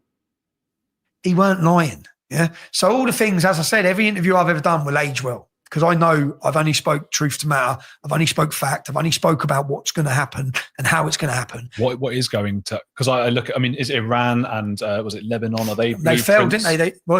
If you look at what happened, the Red Green Alliance, the alliance of the Islamists with the far left. When I say the far left, I'm not talking about the average person who's left wing, because I don't. Left wing politics healthy. Right wing politics healthy. I think anyone you stop will share some parts of the left, some parts of the right, which unfortunately now you have to hate each other. Yeah. That's where we've come in society. You have to hate them, they have to hate you. But far left politics, the far left have aligned, and when I say the far left, the staunch communists and Marxists who wish to break the entire system to rebuild it. Yeah, they need to break the system. Now, well, who's going to align with them to break the system? The Islamists. Because they all want to break the system. They want to replace it with Sharia law, and they want a communist state. So as we saw in Lebanon, and history, why don't we learn from history? Yeah, Iran as well. Iran. So the left, so anyone listening, the left aligned with the terrorists and the jihadists, and they worked together to bring down the system, to break down the country. It's what you're seeing on these Hamas demonstrations, okay? If Islam could implement, if Muslims could implement, right, the Sharia law in this country, let's just say the government said, do you want Sharia law? And they were like, yeah, all right, and they could get it. You think they give it? Like, end of the day, it's not about you think they give it. You think they would deny it? They would take it, right? They went to the Muslims and be like, yo, we're a very inclusive country, you know, we're very multicultural. Do you want Sharia law? Like, yeah, we do. And the British were like, yeah, cool, we'll give it to you. Yeah. I mean, it's a stupid fucking thing that I'm saying, because it would never happen. But do you think the Muslims would say no? If they said no, would they be Muslims? Mad thing. You see, in the communists and Marxists, they're all joined with the Islamists. They're all friends all of a sudden. And the far right, the Nazis, they all come together. They all hate Jews, so they're all together. They're all like Nick Griffin sitting around a table with Muslim radicals now, all having a laugh at that, because they hate the Jews. So they're all coming together. And as they come together, as they did in Lebanon, as they did in Iran, they overthrow. And who gets killed first? The left. Yeah. They killed them all, you fucking morons. They're going to execute you. You're siding with people who despise you. Jihad is not just for Jews. Jihad for every non-Muslim, including you lot. I think certain people from the Muslim communities and the far right communities have met up and spoken, and they agreed that they have a lot more in common than they might have initially thought. So I think what was determined is the Muslim community are also a far right community. I mean, generally speaking, the Muslims in general are quite moderate and peace-loving people and just getting on with life. But when it comes to people that are on the political spectrum, right, that are on YouTube, like Jordan M, you're a little bit more on the I think you're leaning towards far right because of your views, generally speaking. Sorry, Jordan, but when it comes down to it, it's a bit of a mad one.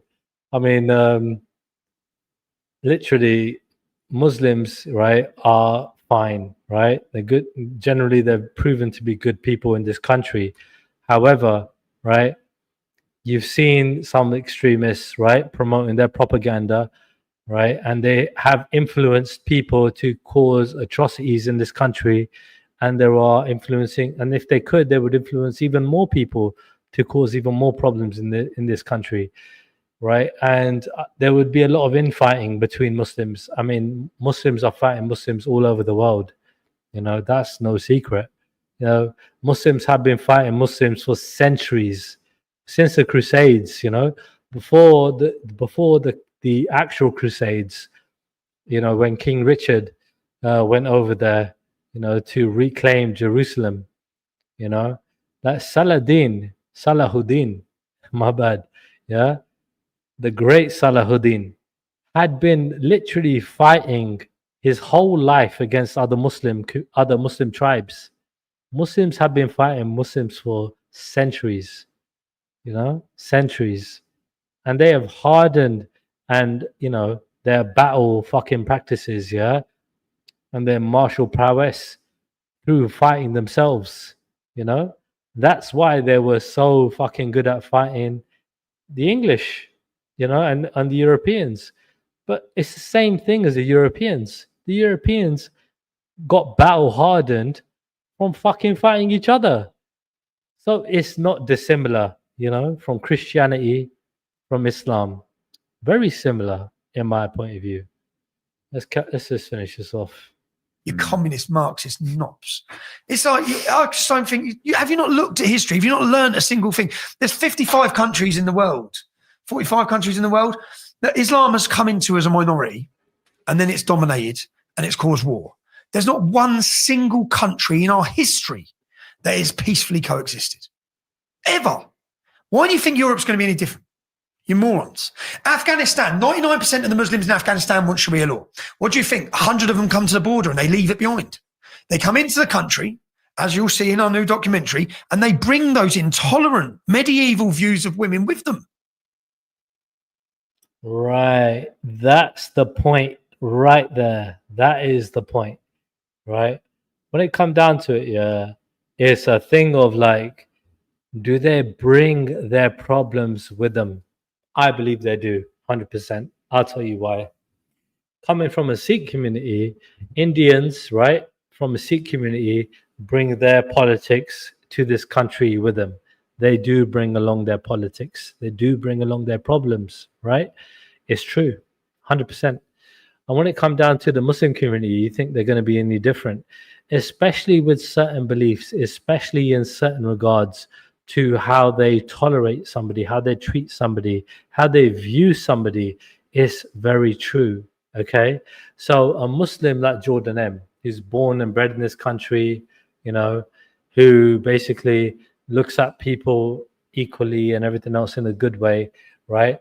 Like he might be different from somebody coming from another country that is literally out there, right? Having a different mindset to Jordan M, you know?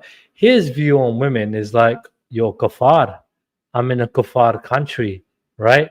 Whatever I do, yeah, is good. Whatever you do is bad because my belief is right. Even if I'm not perfect, yeah, I'm still better than you because my belief is right. I believe in the right thing. So there is a very dangerous line because there are people out there. And again, you can call them crazy. You can call them whatever name you want under the sun. But, yeah, it exists. Yeah, and it exists under certain ideologies.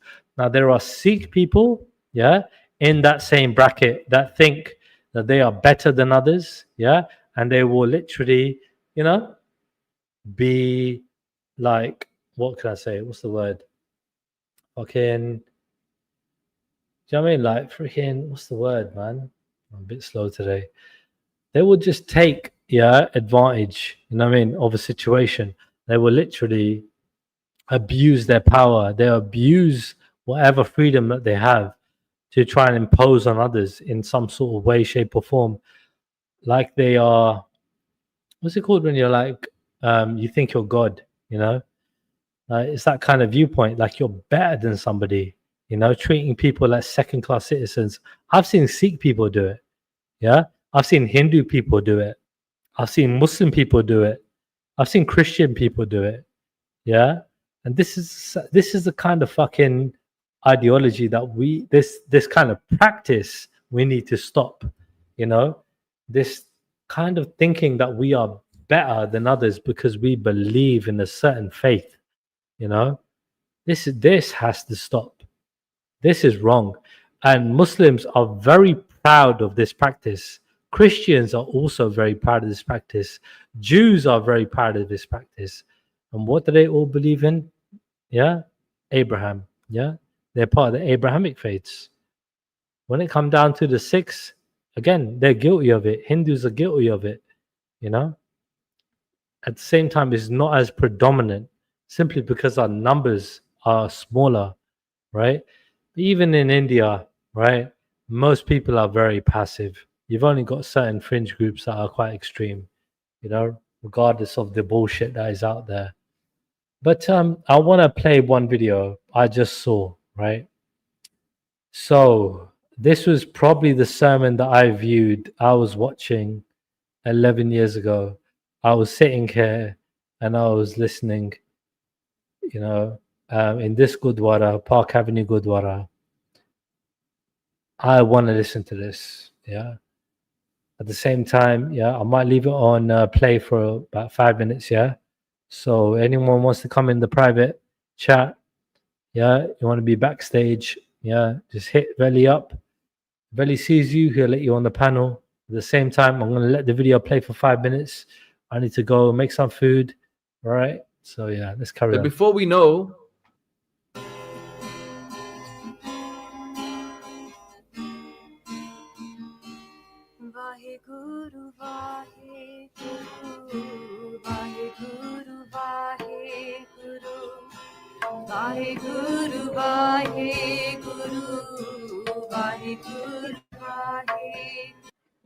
So this is where he look, end of the day, look, I think this guy is very neutral when it comes to the whole grooming thing, because Muslims have been attacking the other individual, right?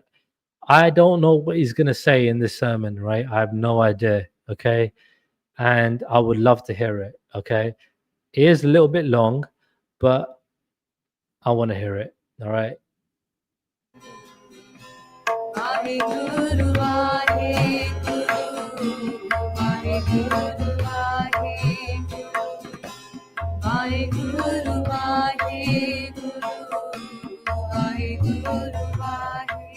Waheguru Sahib जियो हम अवगुण परे एक गुण नाही अमृत छाड़ बिखे बिख खाही माया मोह परम पै पूले सुतदारा स्यो प्रीत लगाई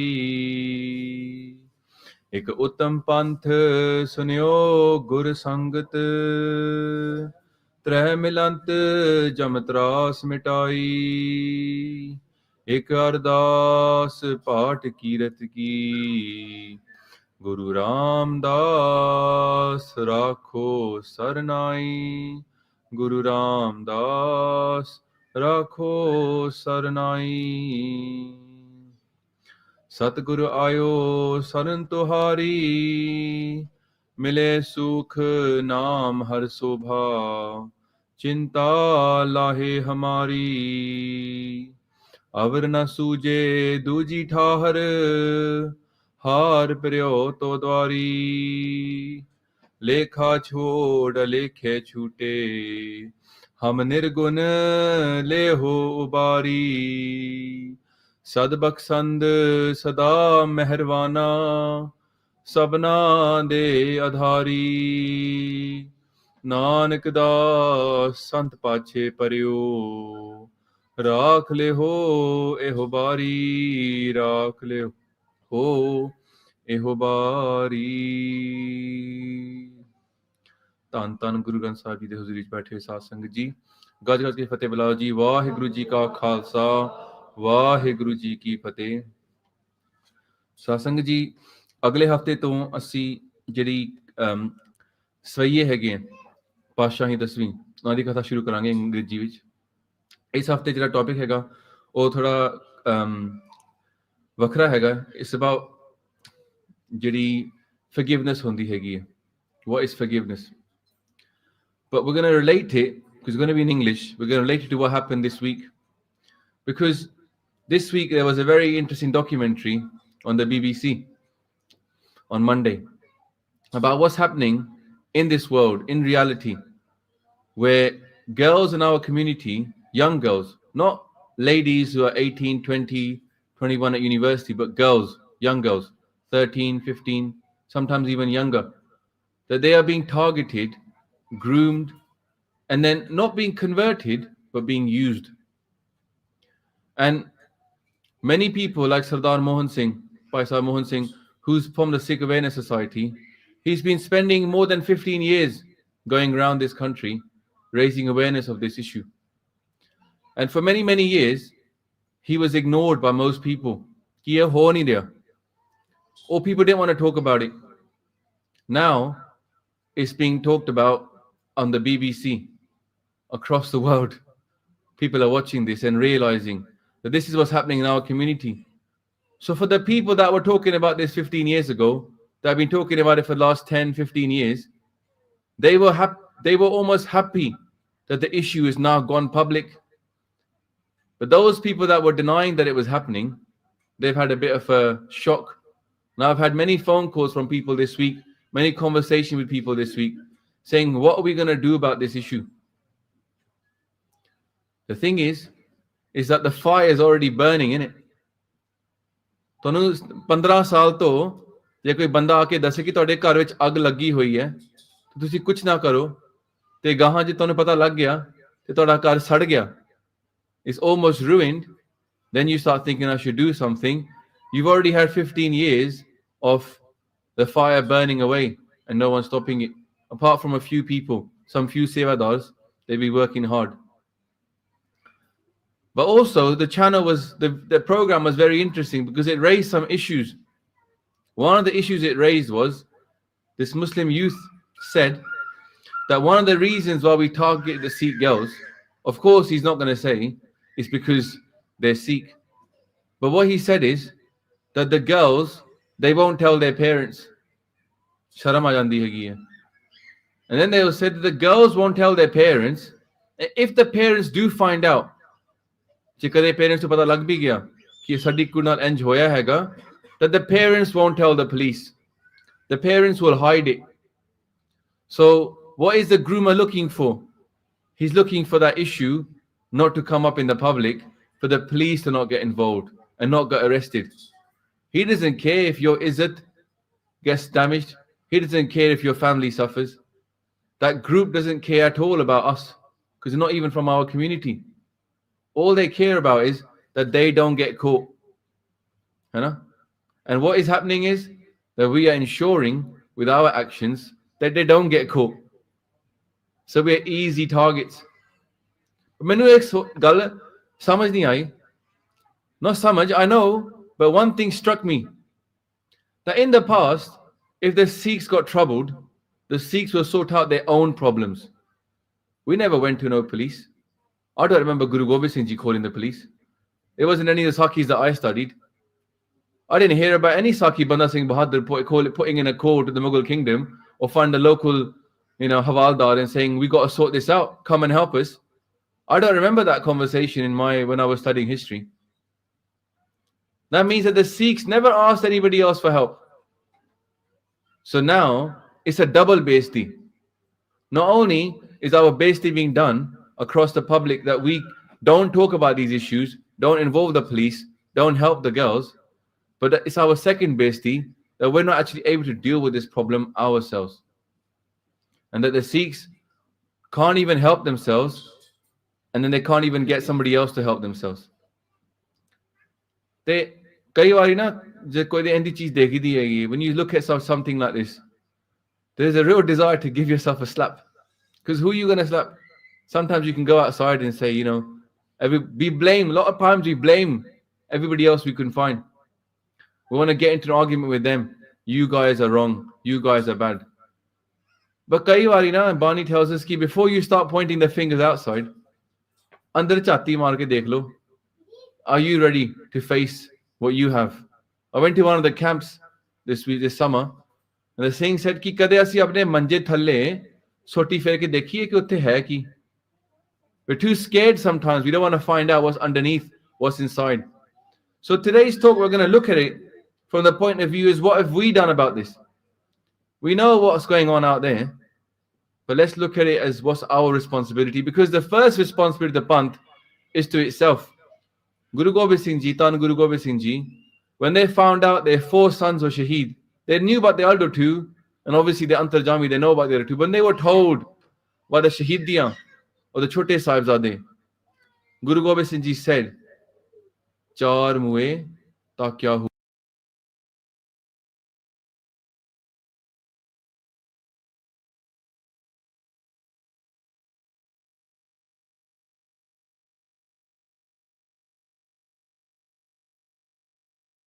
Oh shit, my bad. On mute. Yo, Belly, backstage. Was that an Indian 5 minutes? It was as well. 8:28. My bad, man. I gave you an Indian 5 minutes. Big up, bro. Ghost, man. Come on, bro. I'm taking the other side of the argument today, bro. You know what I mean? We'll see how it goes. Who's the dead man, Burke? I don't get it. Who's the dead man? This will be interesting, you know. I'd love to hear what Ghost has actually got to say today. I ain't gonna lie. I would actually love to hear it. You know what I mean? Might have some competition today. Damn. Let it play, yeah? All right. Belly, backstage, bro.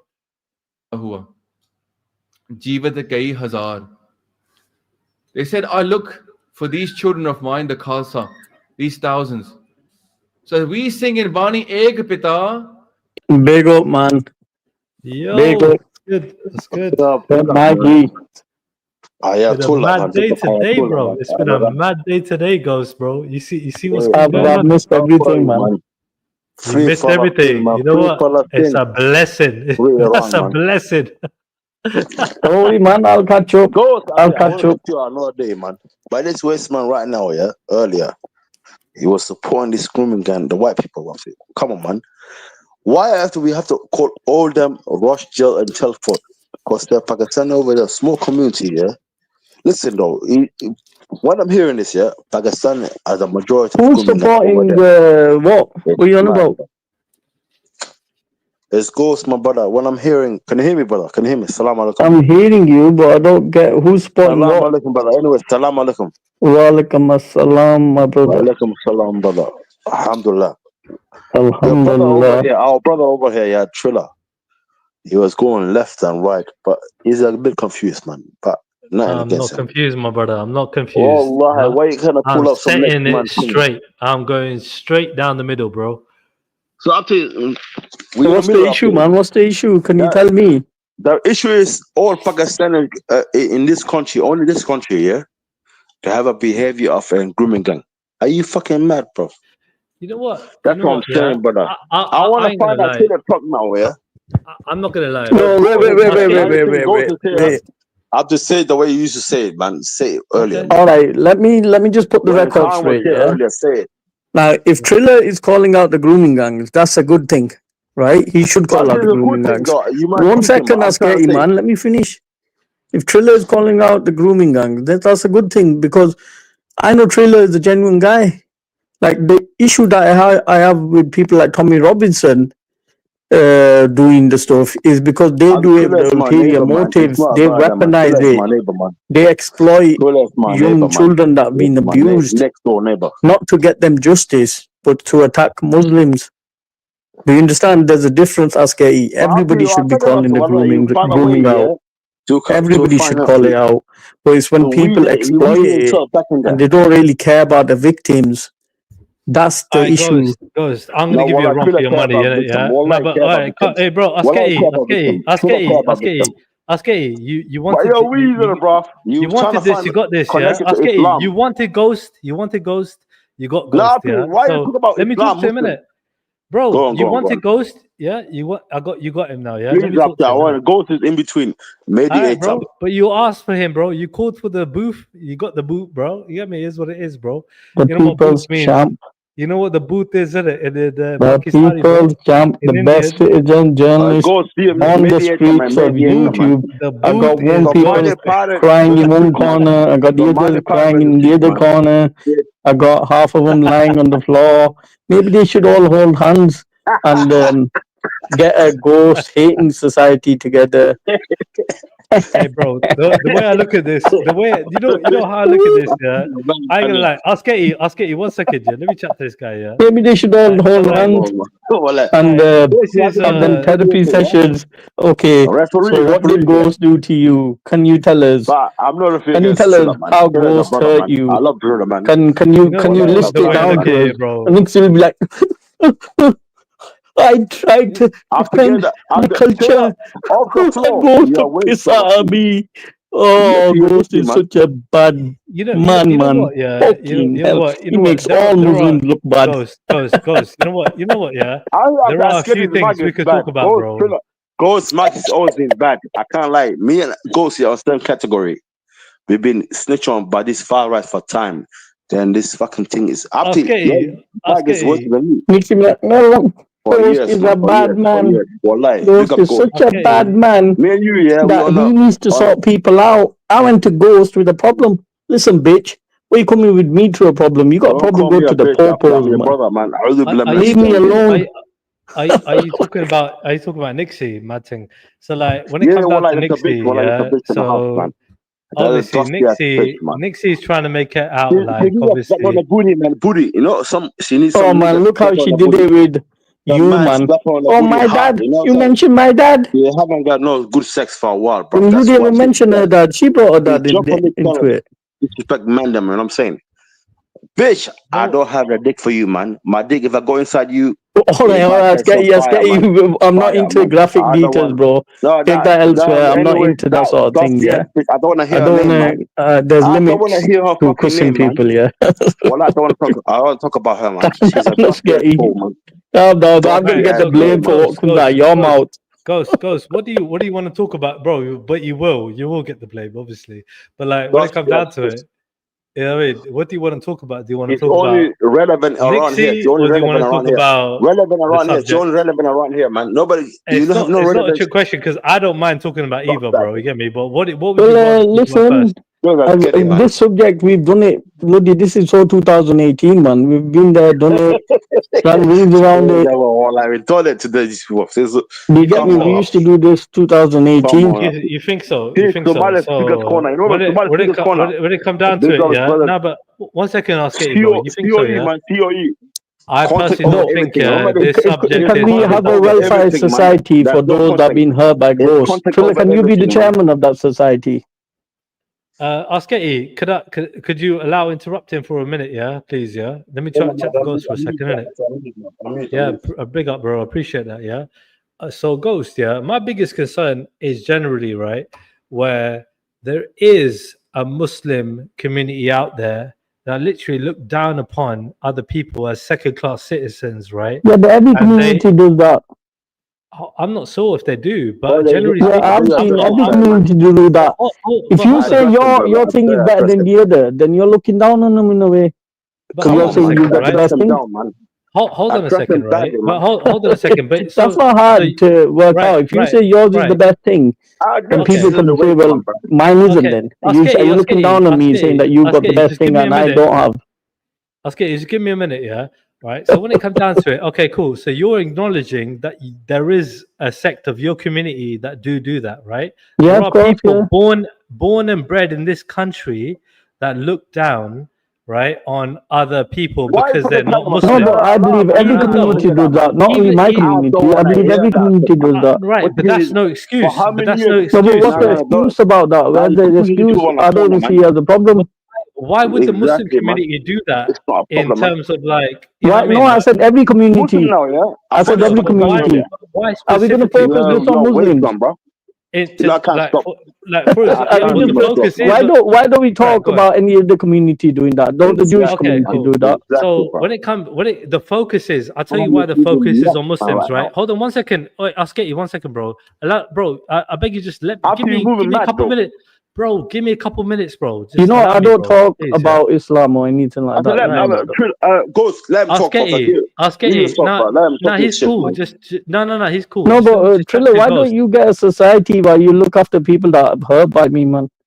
Bro, when it comes down to it, Ghost, all I'm trying to say to you is, Ghost, all I'm trying to say to you is, very simply, if you're already acknowledging, that there is a part of the community that are born and bred in this country, right? No, but I'm not acknowledging that it's just my community. I say every community. Accept that. I say, Ghost, don't accept that shit, man. If I So say I the don't want to Muslim single out my community, community in this. Fuck that, man. right, I don't want to hold single on, out my community in hold this. on. But you're not If we're letting going me to finish. talk about it, we're But going to talk about everybody's community. you're not letting me finish. You're not letting me finish, bro. I'm just saying that it's not all about Muslims all the time.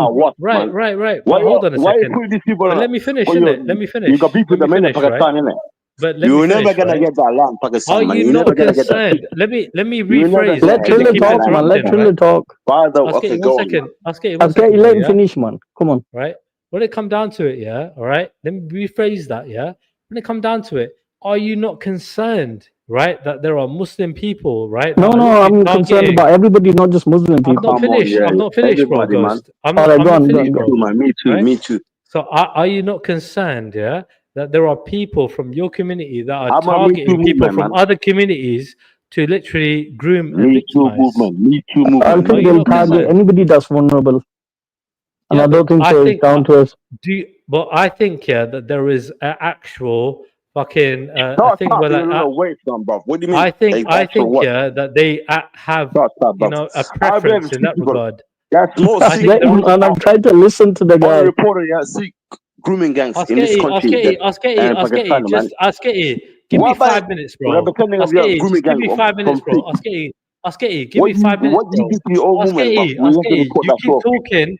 Asketi, you keep talking. I'm not going to be able to talk to him, bro. Please, All right.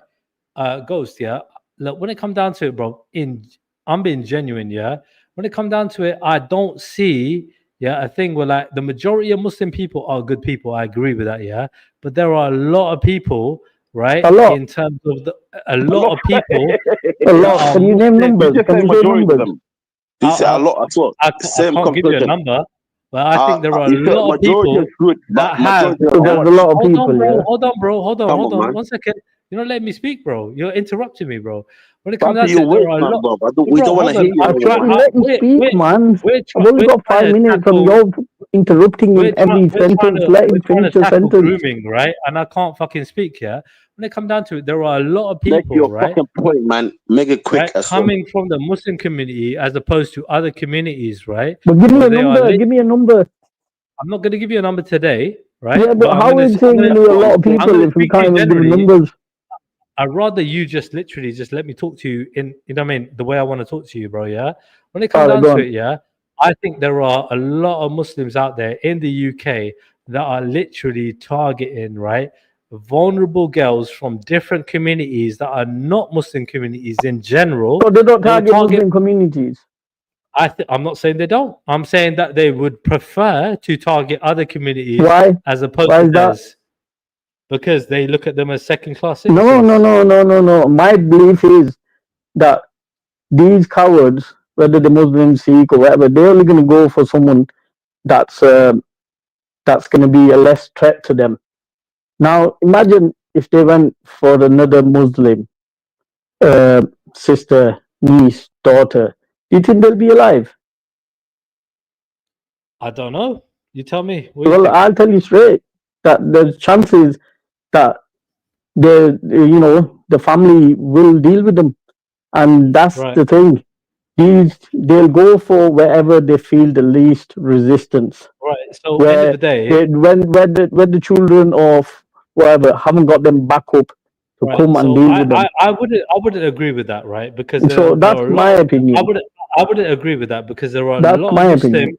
Right. So there are a lot of Muslim families that can't do anything about it if their daughters were targeted, right, for abuse. Yeah, they wouldn't be able to retaliate in that Well, way. they're the ones that will probably get targeted by these lot, the ones that can't do anything. But But then the ones they that got wouldn't know. brothers, cousins, and stuff like that, you're getting dealt with. But again, you're not looking at it in a way where, like, so firstly, their But daughters which are way do already you want being me to look targeted. at it? The way you look at it? Well, why not? Why not try? No, why can't I look at it my way? I am. I already have for the last. No, few no, years. I'm not asking you to look at it my way. I look at it my way. You look at it your way. I literally am. I'm trying to share you All right, my go on then. my viewpoint, right? So when it comes down to it, right, I see women being targeted, right, and women are blatantly being targeted. And I think that the Sikh community have a right to warn their women of Muslim men, right, from them being targeted by Muslim men, right? You know what I mean? That are literally trying to groom them or trying to manipulate them into, you know, their way of life, their whatever they're trying to do with them, right? And their intentions aren't the best for them, right? And it's not the best thing to do. So I think, yeah, that generally speaking, yeah, I think love marriages can happen and they can work, right? Interfaith marriages, right? All I'm saying is that when Muslim people have been doing it with the Sikh community, I think predominantly it's been something that has a hidden agenda behind it. Like what? Like their intentions aren't totally pure and clear. Like they are going to be the only woman in their life and so on. They might, Well, you know, not only woman. No, why would she be the only woman in their life? Why not? Muslim men can marry more than one woman, you know. But then most Muslim women wouldn't condone having their Muslim husband having more than one wife. Yeah, but that's when before you get married, you can put that stipulation in. But then you can go with Muhammad Hijab's fucking rhetoric where you can lie about you seeing other women. Oh, well, that's his rhetoric. I don't agree with his rhetoric. I don't agree with most of the stuff. Yeah, I don't agree with it either. But the fact is, they're spreading it. But what we getting at here, Triller, man? Get to the point. What we getting at here?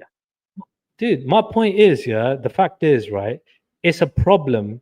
It is a problem. But the point is, do we call out grooming? Yes. Do we call out wrong behavior from any community? Yes. Do they deserve to be locked up? Yes. Do they deserve harsher punishments? Yes. Do we condemn it? Yes. What does the word kafar mean to you? Non-Muslim. Non-Muslim, right? Does that make you superior to a non-Muslim? No. So just like what does non-Sikh mean to you? What does non-Sikh mean to me? Yeah. There's no such thing as a non-Sikh. I don't understand non-Sikh. What's this? What does anybody that's not Sikh mean to you? Again, who made up this term? I'm sure it weren't the Sikhs. What's All it non-Sikh? is Where did it come from? that Where did it come from? Did it come from a Muslim? What's that? Did it come Non-Sikh. from a Muslim? Yeah. Like, I don't know where the term comes from, bro. Non-Sikh, yeah? You know what I mean? Like, where's that term come from? No, but what would you class anybody that's not Sikh? What would I class them? Like, end of the day, bro, yeah? There were people before Sikhs. You know what I mean? You're talking to me about what would I class them as? I'd class everybody under the same umbrella. Everyone. Sikh. We're coming from a different point of view. You're coming from No, the but would you Abrahamic class them view. as Sikh? I'm coming from a Dharmic view. I don't Yeah, know. but Dude, again, I wouldn't be that specific. I would literally look at them in a No, but what's the issue? obscure I view. don't get the problem. You keep going around in circles. I don't even know what you're trying to get at, Triller. Seriously, You bro. don't get the problem. So my problem is, right, is that when it comes No, down to but it, it's your problem. How is it my problem? when Muslims, right, are literally, right, causing, Muslims or some Muslims? some Muslims, right? All right, some Muslims. Right. Let's be like precise We here. can Yeah. say, okay, cool. We could be precise in numbers, right? But at the end of the day, they are Muslims, right? When we're talking about the grooming scandal, right? They are actually But there were causing. not only Muslims, were there? Of course, there aren't. Yeah, there are other people, Yeah. right? We're not disacknowledging that, right? When it comes down to it, the Muslims that are doing it, what is the best way, right, to get them to prevent the Muslim community, you know, from that growing in that community, like, because it's gone hidden, yeah, for years, like 30, 40, 50 years. I don't think so. It's been hidden. I just think that they haven't been harsh enough. Because I've been hearing about it for a long time. Well, the thing is, right, you know, in prison, right? It's really common where people will be like, if they know you to be a nonce, right? You're gonna get fucking battered, right? They're gonna fuck you up, yeah. If you're a rapist, they're gonna fuck you up in UK prisons, yeah. Ain't talking about America, right? So when it comes down to no, but they have protection wings for nonsense. Right. But when it come down to it, yeah, like why would you have protection wings for nonsense? Again, that's a separate argument. No, right? no, but I'll answer the question. Why would they have protection wings for nonsense? Why do you want me to answer that? I'm just asking you a question. Why do you think they have protection wing for nonsense?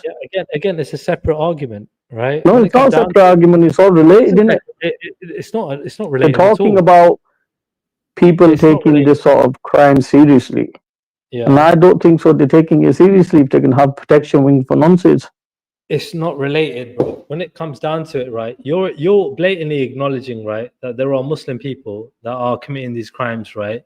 Yeah, not only Muslim. I don't really want to single it out to one community. Why are you literally trying to deflect? Why are you trying to deflect away from I'm Muslims? not deflecting anything. I'm just saying. Right, I don't want to single it out to one community.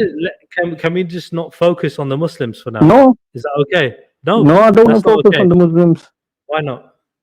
So why should I focus on one community? Because that has been the focus, right, from the far right. By the far right? By the far right? Right, yeah. By the far right? Right. So we're going to jump on the far right bandwagon here? By the mainstream media, it's been the focus for a long, long time. So tomorrow, if they start focusing on Sikhs, are we all just going to pile on? Well, why? Am I piling on? I'm asking you genuine No, questions. I'm saying, are we going to just pile on? Are we just going to pile on to that? Am I piling on? No, I'm asking you, are we going to pile on? Because I'm asking you questions, you're deflecting. I think the main focus at the moment is Iraq and, Iran, isn't it? That's a war, right? That's right, yeah. The whole. Have you read the title of the chat? Have you read the title of the show? Yeah, it says something about is it Palestine Action or Palestine, that crazy group that used to go around these chemical factories or... Right. I might have fucked myself up with that one. What's that? No, because you know the show, right? Generally, like they were talking about fucking grooming for the last fucking 3 hours, isn't it? Yeah, and they used the old, they're bringing. Why is Mixie saying I'm bullying you?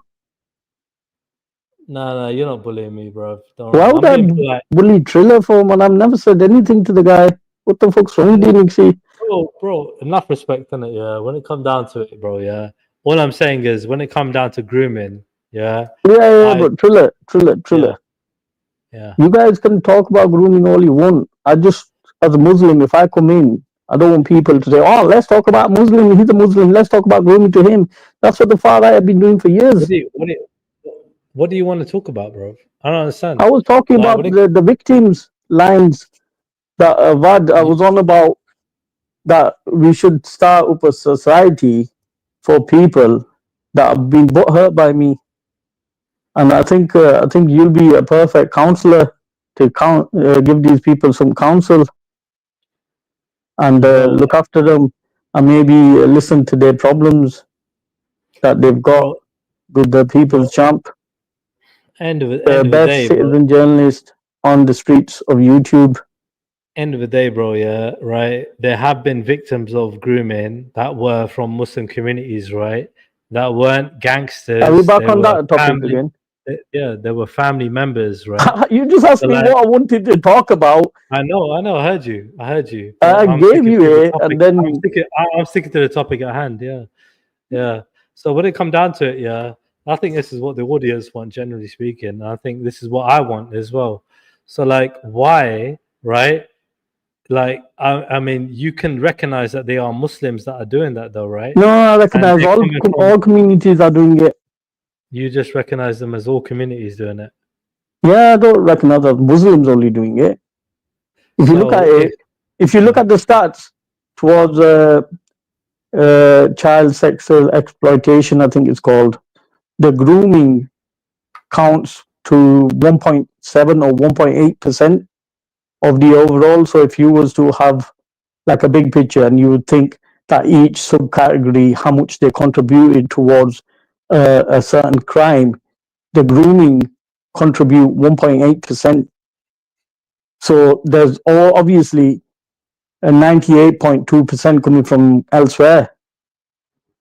And should we focus on the 1.8% contribution, or should we look at which is the most prime contribution that's going on? Right. So if it was your daughter that was groomed, right, you'd want everybody. I would not go to the police. I would not go to the police. Right, but you would want everyone to focus on the 1.8%. No. I would not want anybody. You're but talking the family to focus on it. The family need to sort it out. Right. It's a matter of honor. So you know that not every family is able to take matters into their own hands, which is also against the law, by the way, right? And who cares about a law when somebody abuses your child? The law, the gloves, the rules, everything goes out of the window if somebody comes near your child. And I'm not going to look at it, oh, he's a Muslim, or he's this, he's this. It doesn't matter, he's a scumbag. Dude, you're a Muslim. You believe that you should follow the law of the land, right? So therefore, you shouldn't be breaking in certain instances. Right. You shouldn't be. No, well, there you go. You just said it there. So in certain instances, because if somebody messes with my family, don't expect me to follow the law of the land. So do you think other Muslims would be able to take that into their own regard and convert that into whatever they deem fit? They will break the law into. I think anybody will do that. I wouldn't just focus on one group. Yeah, but I wouldn't focus on one group. Are you saying that there's no Sikhs out there that somebody's messed with their daughter or sister, not done with vigilantism? I'm not saying there isn't. So you admit that there's Sikhs out there that would do the same? I'm saying that there are. No, but do you admit that there's Sikhs out there that will do the same? I'm saying there are Sikhs out there that will probably do worse. Yeah. There you go. So each to their own, innit? Why are we sort of generalizing? When it comes down to it, why are we trying to generalize? I'm trying to focus. I'm trying to focus on the Islamic point of view, right? On the Muslims, right? No, I don't talk about Islam. You know that, Triller, don't you? I'm not talking about Islam. I'm talking about when it comes down to the Muslims, right, who follow Islam. Because end of the day, right? We had a recent discussion about. No, but are you not a Sikh? But end of the day, you said, right, if Tommy Robinson, right, is literally like saying it's not about the Muslims, it's about Islam, right? But then arguments were made. No, my point is that for him, it's not even about the children. It's about weaponizing them, exploiting them, grifting off them, making money off them, and attacking a community that he doesn't like. But if people you got people like Maggie Oliver that have actually got people convicted, have done like 20 times the work Tommy Robinson's done, and nobody's attacked her. So who represents Islam? Who represents Islam? The Muslims, right? All Muslims? Right. Exactly. The good Muslims represent Islam. The bad Muslims don't represent Islam. No. The bad Muslims don't represent Islam. Of course they do, dude. No, not in my eyes. In your eyes, they might do. But you're being selective. I will never agree with that bit. I will never agree with that. No, but you're being selective. I am. Why can't I be selective? Are you not being selective by focusing on Muslims? I don't know. We'll determine that. But you're being selective, aren't you? By focusing on Muslims. So you can't say I'm being selective when you're the one that started the selectiveness of. But then if I be selective, it's an issue. But it's okay for you to be selective. Is that what we're doing? Are you saying that you can be selective, but if I be selective, then there's a problem there? Are you diverting from the topic of discussion? No, I've already told you. You asked me what to talk about, and then you went back on this. No, I did ask you what you wanted to talk about, but I did want to go back on this, because this is what I wanted to talk about. But when it comes down to it, it is a thing of like, look. Listen, Liverpool won't win one title, Triller, and you start giving it a large one like you lot been dominating the fucking Premier League for the last 20. Is that where you're getting at? Dude, yeah, I think that's where this arrogance is coming from. Let me tell you something there. You, nor will anybody ever know my fucking motives. None of you. All right. You don't know how my mind works. How does your mind work? Yeah, you won't know. That's my point. No, tell us. Let's hyper analyze that. Let's hyper analyze how your mind works. Oh, you won't know, and I won't divert from the topic. All right, because I'm having an interesting discussion with you, and this is a very rare opportunity. Because we can carry on this discussion anytime, Triller. You know where it is. We can have a whole show on it if you want. I had 5 minutes to come on to cuss out the haters, but you wanted to have a serious topic. No. I wanted to just have a mutual discussion, with you. That was it, yeah. Yeah, and but you need to know a time and a place. When I say I've got 5 minutes, don't talk about something so serious. Yeah, it is serious though. But yeah, it is very serious. It's very serious. As a father, it's very serious and concerning, and that's all we sort of hear. End of the day, bro. Yeah, I've only begun, right? So today I came on, right, because you know how G Block is, right? Very likes opposing opinions, right? I see Asketi, I see Khan on a panel, right, with Veli, and they're all talking kind of pro. You know what I mean? Yeah, and I thought, pro, you know what I mean? Like, what pro left wing, pro Islam, pro, you know what I mean? Pro left wing. Yeah. How's it pro left wing? Is it not? Would you describe Islam as being right wing or left wing? No, I don't think so. It's on any of these wings. No? I think Islam's on its own. It's funny that how people from the far right and people from the Muslim community had a lot in common, and they discovered that both are more similar than they are different. No, we're nothing like these Tommy boys, man. Come on, Do you think the Muslim community are not on the right side or the far right? No, I don't think so. We're on any of these sides, because both sides have certain bits that we probably won't agree with. I mean, the country that you want to look at the most is probably Afghanistan. Would you consider that to be far right? Afghanistan? What the hell did you get Afghanistan out from? There's only one country that actually is trying to implement Sharia law in the whole world, right? No, Sharia is a big spectrum. I know, it's a big spectrum. But they are practicing it probably more than any other Muslim country in the world are, right? So I don't know about that. I never really focus on stuff like that. Yeah, so out of 53 countries, right, they are probably practicing the most, right? Well, so the Sharia. So which would you say is the country that practices Sikhism the most? Is it India, Pakistan, or is it Canada? Sikh doesn't have a country. Do you know that? No, but the majority where it's practiced more, because that way Islam doesn't have a country. Because Sikh is a very liberal mindset, very liberal. You know what I mean? In what sense? In the sense of like literally, it's like. So it doesn't believe in conservatism, family, unity, strength in numbers, strength together. We're very philosophical in our teachings. So our philosophical teachings, which people follow, lead people to have an open kind of mindset into the way. No, but didn't a Muslim contribute a lot to Sikhi? You talk about Kabir? Yeah, I've heard you lot talk about it in the past, so I've done no research on it personally. No, so when it comes down to it, right? No, 1 second. Let me just finish my point. So, I think I've heard people argue this point or debate it or discuss it. So let's just keep it how it is. I've heard a lot of them talking about how a Muslim contributed quite a bit to your Sikhi literature. Is that right? Not at all. Not at all. So when it comes down, there's no contribution from Muslims in the Sikh literature, Sikh text. I didn't say there was no contribution, right? You've gone from black to white. Literally, I've said, right, that when it comes to Sikhi, Guru Nanak, is the main man, right? And the Sikh Gurus are the main people, including if they decide to include other people's doctrine and other people's texts, right?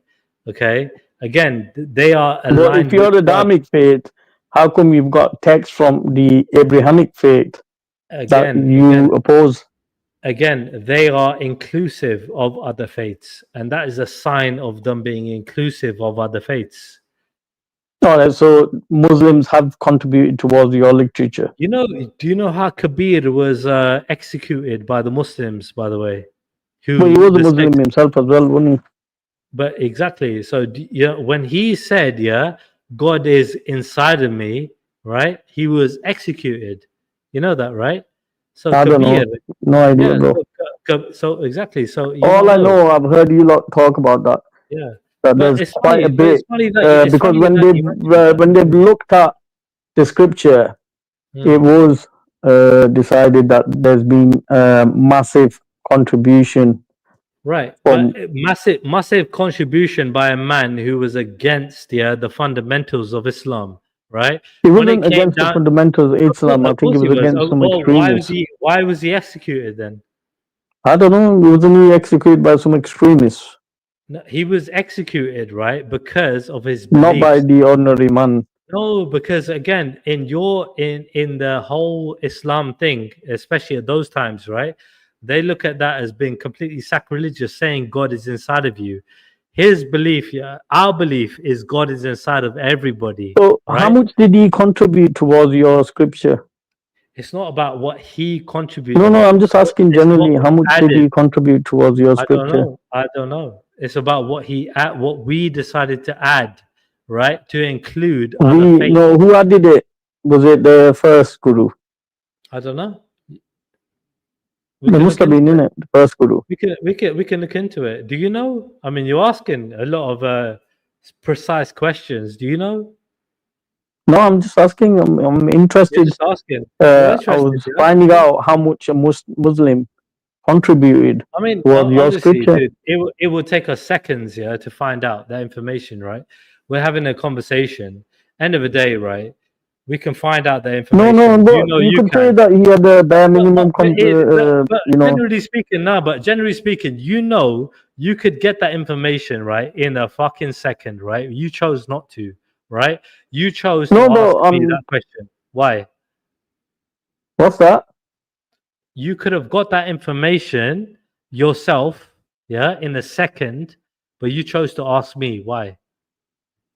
Because we was having that conversation, innit? Do you want me to go and Google it? Yeah, of course. Why not? That's what I would have thought you'd done out of decency. I would have thought you'd been decent enough to do it yourself. You too lazy? No, I'll do it, but I didn't even know the names of the Kabir. Was it Kabir? I thought Mardana or something. You didn't even know the name of the guy. Mad thing. No, all I knew that there was a Muslim companion that contributed. So where did you get that information from? I think I've heard about it from you guys online. Really? Okay. Interesting. Where else would I hear about it from? I don't know, bro. I don't know. Remember, there used to be some mad discussions back in days. It sounds like a very pro-Islam thing, right? Where a lot of Muslims are out there trying to disrepute Sikhi, They're not disreputing anything. Of course there are. I could give you. Now you're getting defensive. I'm being factual. There are many Well, big up Triller, but listen, I need to go. I was just messing about with you. You see, when people turn it on you and ask you these awkward questions, it's not a nice feeling, is it? But like, big up to yourself, man. I got no issues with you. But I need to go now anyway. So big up the chat. Big up my haters. We might have what's it called? A society that Triller nominate Triller as the chairman. So any issues you got with the people's champ, please contact Triller and he'll organize some therapy sessions to you. Big up to Zara in the chat. Big up to Jordan M. Big up to all. Before you go, bro, what are you saying? Round two. What are you saying? Yeah, Triller, I'm prepared. I love these sort of debates. So what we'll do, I'll do a show and we'll just have a whole show on it, just me and you. Just me and you. Brilliant. All right. Just me and you. Just the two of us. And you can ask me whatever you feel like. Yeah. Just write them down. I'm busy tomorrow. I'm taking my mom. Tell Michael Jackson to contribute somewhat towards it as well. And we'll go. Like 100. I'm busy taking my mom and dad shopping tomorrow. So like Wednesday. No. It probably won't be till weekend now, to be honest with you. Weekend, yeah. All right, cool. Weekend. So let me know. I'm free the whole week, yeah. So let me know. So you heard that, guys? Me and Triller are gonna go full swing. Like all out, yeah. All out. Yeah, we can go all out. So whoever wants to come and watch, you're more than welcome. And Who yeah, said Nixie don't do it on his panel? He literally, you think this guy's gonna beat me on his fucking panel? Are you mad? All right, we're doing it on his panel. yeah, big man. Triller, thank you for accepting that. So it's on.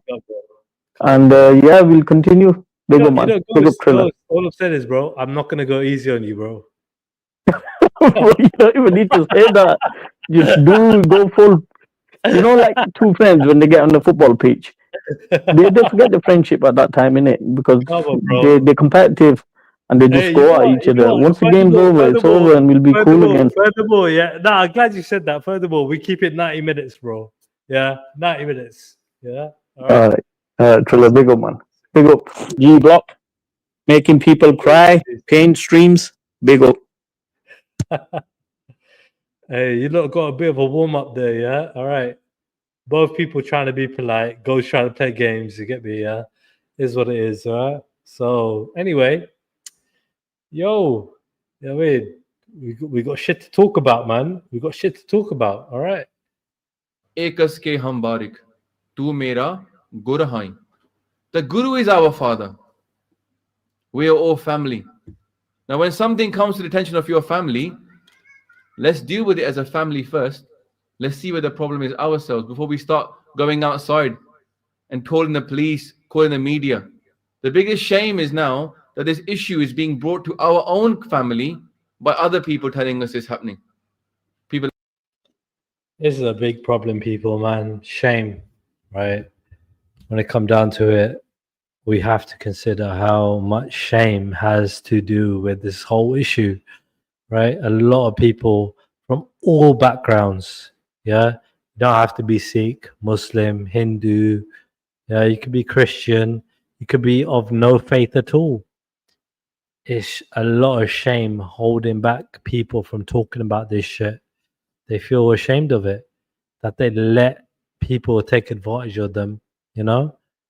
Like, and I feel like it's wrong saying that they let them. They had no choice, right? But to let them take advantage. They felt threatened, you know? There was no choice in the matter. But they still felt ashamed. It's a mad situation, you know? People are waking up because we don't trust our own people. When the BBC tells us, suddenly we trust them.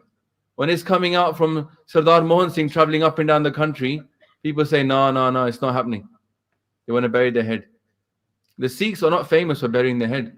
The Sikhs are famous for standing up and doing something about it. We have no support network as well. But also, isn't it a shame, before we start looking at this culture issue, isn't it a shame now that all a person of another faith, in this case it was Muslims, but all a Muslim youth has to do now is put on a kada and put on a bandana on a Nagar Kirtan, and suddenly they look just like another Sikh. Look at that, people, yeah? All they got to do is just look like one of our people, right? Cover their head, yeah, wear a bangle, and that's it. Hey, presto. They're out there chirping other girls, you know? All these other girls, they'd rather fall in love, have a meeting, you know, rather than a arranged marriage, this and that. It's all fucking mad, you get me? But it happens, and these guys know it. Isn't that a shame? That now the whole Sikhi Sarup is gone. Not only is it gone amongst the men, the women don't want it either. That's a deeper cultural issue we have to develop over the long term. There's bigger issues, but just to bring you up at the beginning, it's very easy to look like a Sikh nowadays.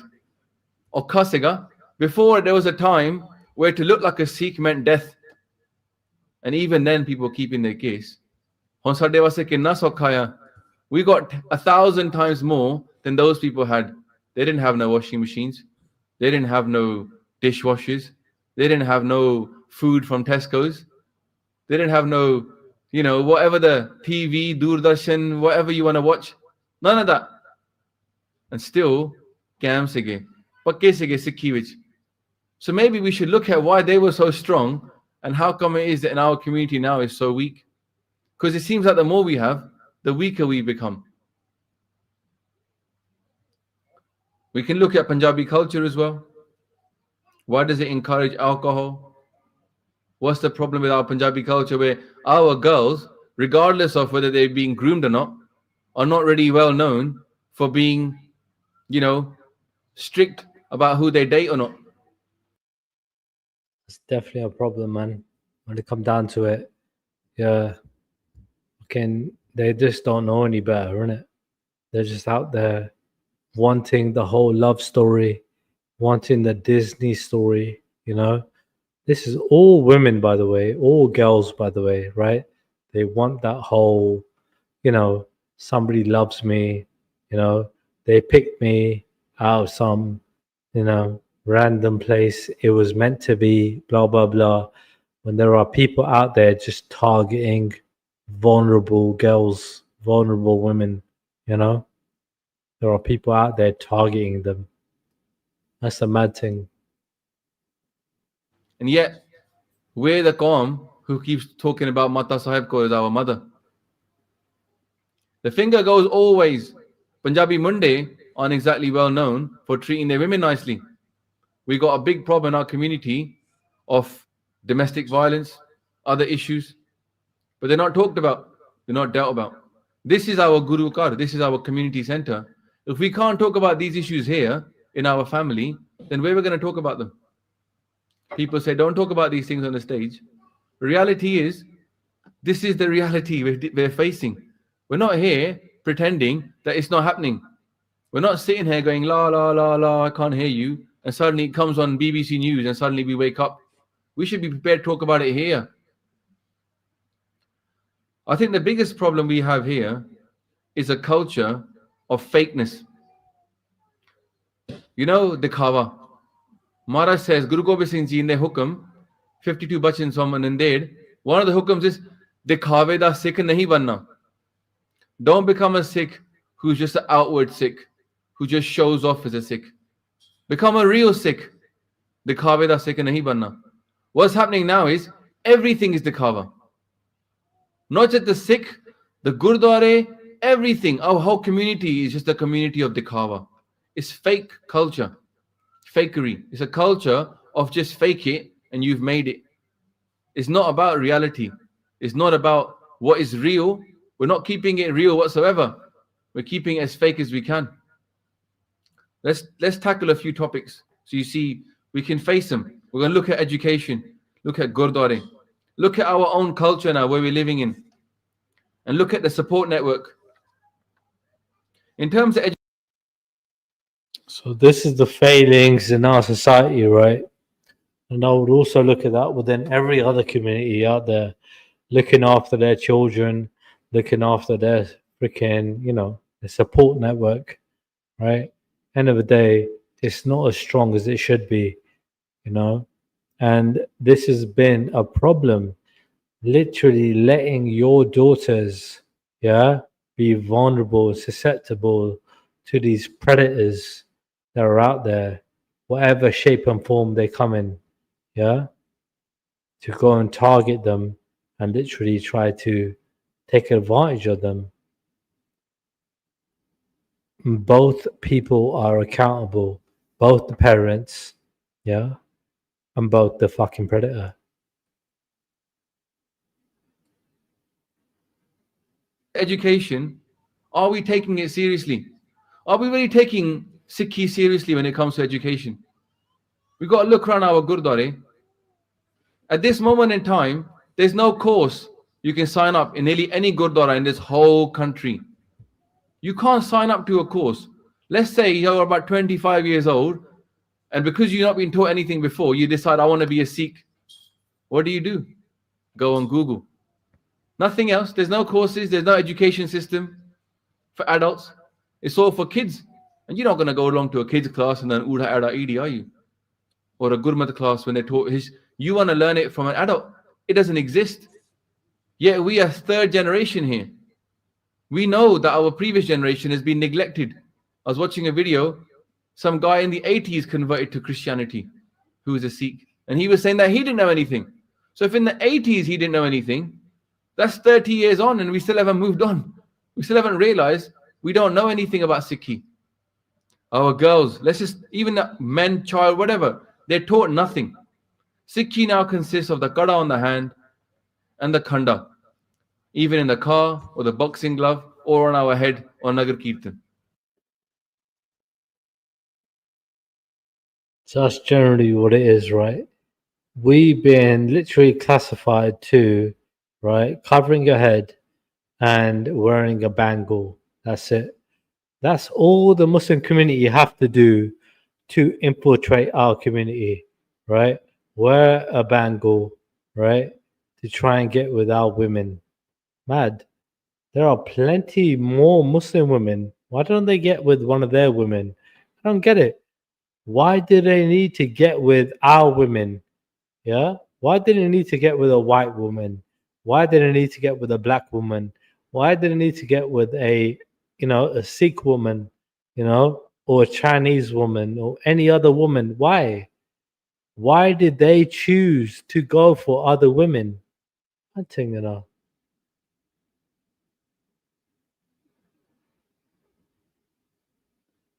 That's it. That's Sikhi nowadays. And a Gurdwara, coming to Gurdwara, the truth is, consists of coming here, sitting and listening to stuff so you don't understand, then going and having langar. Is that... So Jordan M is saying Muslims are lots of races, yeah? But we're talking about like specific communities, yeah, because I wasn't clear, right? Why do certain communities, like from the Arab nations, yeah, right, going all the way to Pakistan, and that is generally, right, from Turkey, Egypt to Pakistan, right, in all these surrounding areas, yeah, in the North African regions and so on, right? Why do they seem to target women that are non-Muslims? Why? Like, wouldn't it make sense to get with somebody who's already a Muslim? Why would you want to target somebody who's a non-Muslim?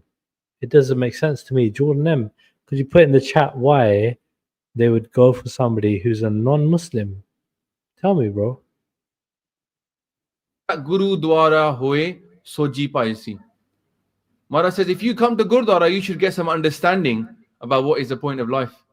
Yeah, if you said to people now, in a normal Gurdwara, not just this one, any Gurdwara, if you said no one can have langar until they explain what's the point of life, not 10 gurus' names, how they're related, just tell me what is the point of life, people will look at you and saying, I'll go home and have food then. That's the reality in our community. They don't even know. What's the point of coming to Gurdwara? Then the answer is going to be to have langar. Because Sunday lunchtime.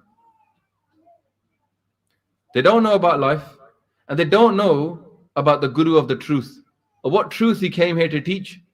Satguru teaches truth. Pure Gur ka sun upadesh. Upadesh means teachings. Listen to the teachings of the perfect Guru. But kenu pata upadesh ki si? We're not taking it seriously. Our youth are uneducated and confused about Sikhi. Because they're so weak about their Sikhi, they're like, those banners we have outside. If you take them outside, they flop right over. This is another point, right, where we talk about how a lot of these vulnerable victims are literally, chosen and isolated, right? Victimized by these fucking groomers, They literally choose these people that look like they are vulnerable, and they're probably pretty well groomed themselves to decipher which ones are more vulnerable than others, So yeah, it is something that we need to be concerned about. It is something that we need to know about. They got no roots. Mool mantra, the mool means roots, jad. Sadi jadi ni kachi hegi hai. We fall over straight away. There's not one single, in the last 100 years, we haven't produced one single English-speaking pracharik in this country who's full-time granthi. We haven't got one. We got a few who are trying it, but we ain't no granthis, no vidvans. But the fact is, we've been in this country for 100 years. Shepherd's Bush Gurdwara was set up 100 years ago. So great grandfather's time, they should have had people ready who were speaking English. Now what we got? Same thing, people from Punjab coming over here. And who do the youth ask then? If they got a question, who do they ask? Even something simple. I was told this by Flana Flana Banda. Who do they go and ask? So many times I hear conversation with people saying, I went to the Gurdwara, I had a question, I got no answers, came back home. Over time, when you get no answers to your questions, you stop asking questions. You stop asking. Our Gurdwara, are we actually taking our Gurdwara seriously then? Let's let alone teaching. We know that Pakhand is everywhere. We know in our Gurdwara that the people that run our Gurdwara shouldn't be running our Gurdwara. There's not one youth I've met in all my time who said to me, I love the way the Gurdwara are run in this country. That's some serious stuff. If the whole present generation has no faith in the older generation, that's a big problem. Because I can tell you now, if you were there in 1700s, the Singhs had full faith in Baba Deep Singh. They had full faith in their elders. When their elders said, Chalo, wo chalde sige. Yeah? Even in 84, our leaders were trusted. Sant Jarnail Singh, if he said ki Dharam Yudh Morcha karna hai, tens of thousands of people courted, arrested, and went to jail because they trusted the leaders.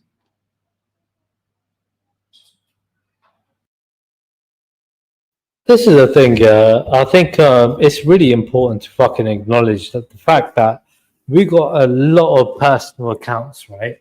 And I can play you some very heartwarming videos, right? Of literally, victims, talking about their experiences, right? With some of these fucking perpetrators, yeah. I don't like how the fact that Muslims are just downplaying it. Like they're not to blame, It's a thing of like, well, you specifically are not to blame for it, but they come from your background, right?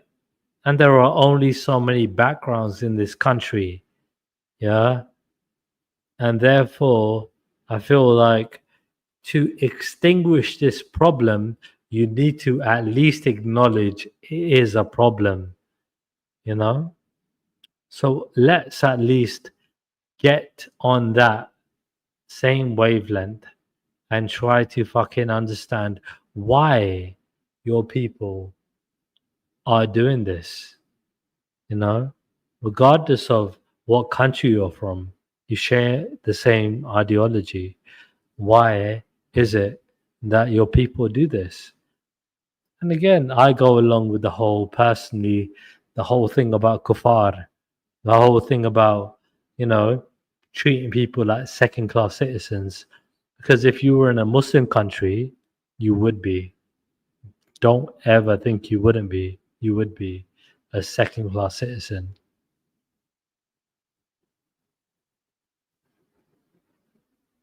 We haven't got actually teachers in charge. If it's a school, teachers run schools. Not admin staff, teachers. Teachers should be running Gurdwara. There's no freedom to speak up. You can try many places, people have stopped. Youth have stopped coming to Gurdwara because when they speak up about the issues, they get kicked out or the police get called. Can you believe that now? The elders are using the government police to stop youth from speaking up about Sikhi issues in Gurdwara. All across the country. Everywhere. Not even that. The Sangat has no power now. When I was at university, I'll tell you a funny story. Because I was from here, innit? Southall. And I went to Agora University, went to Oxford. And I was a bit surprised. When we were setting up our, in the college, they had like, they have like societies. And they have positions just within the college itself. And one of the positions was for, I don't know, some Nth rep or something for entertainment. And I went for it. I didn't realize there was going to be a proper election. Not like what we have now in a Gurdwara. They made people stand up at the front and talk about their policies. And the Sangat was allowed to question them. Ask them questions. Why do you think? What experience have you got? Sangat ji, we have elections in every Gurdwara in this country. 300 more Gurdwara, yet not a single one can tell me that they have the committee at the front being questioned about their skills and leadership and why they should be in charge. Means that a little college and a little university has got more brains than 300 Gurdwara in this country. They got a better system, and we've been here for 100 years. Before you can solve a problem, you got to know what the problem is. You go to doctor, I got a pain in my stomach. As far as you're concerned, it's a pain in your stomach. We haven't got a clue what it could be. Doctor Dasana, what's the problem? Then we get medicine. We don't even know our problem. Even according to the rules of the system, firstly, there should be no voting in a Gurdwara anyway. But leaving that aside, even the voting system is corrupt and it's not working. Any little argument happens, police get called. All over the world, every Gurdwara has got legal bills that are huge. They could do more. I feel like displaying something a little bit more, I don't know, fruitful. Yeah, a little bit more fruitful. Why not? Yeah. Let's see what you can type in. Manmohan Singh. I don't know how to spell his name.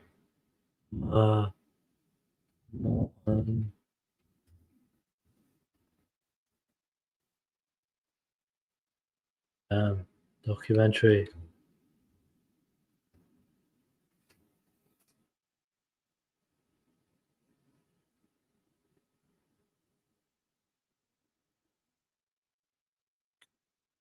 Damn, the Prime Minister is called Manmohan Singh. Damn, oh, we're gonna get a lot of problems there. Let's go back. It's gonna be even harder to find a good one. I wanted to play his actual first documentary that he played like quite a few years back. This one says grooming of Sikh girls in the UK, and he's listening. You know what? I'm gonna play this one. I mean, those of you that are watching, listening, that don't know what date. I'm not gonna lie, that's not what I'm looking for. Oh, damn. We got Weon playing it. Damn. Okay, now.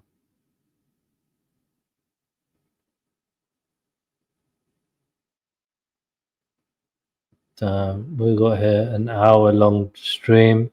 I'm trying to find the right stream, people, man. Let's have a look. Let's keep having a look.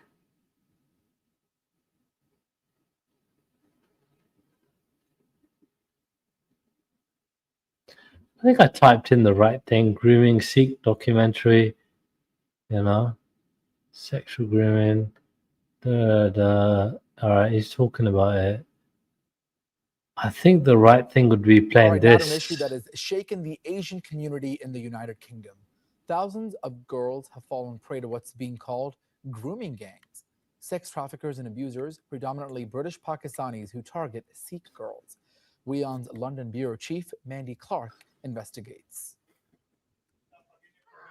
Inside Britain's tight-knit Sikh communities, there are hundreds of victims of sexual abuse.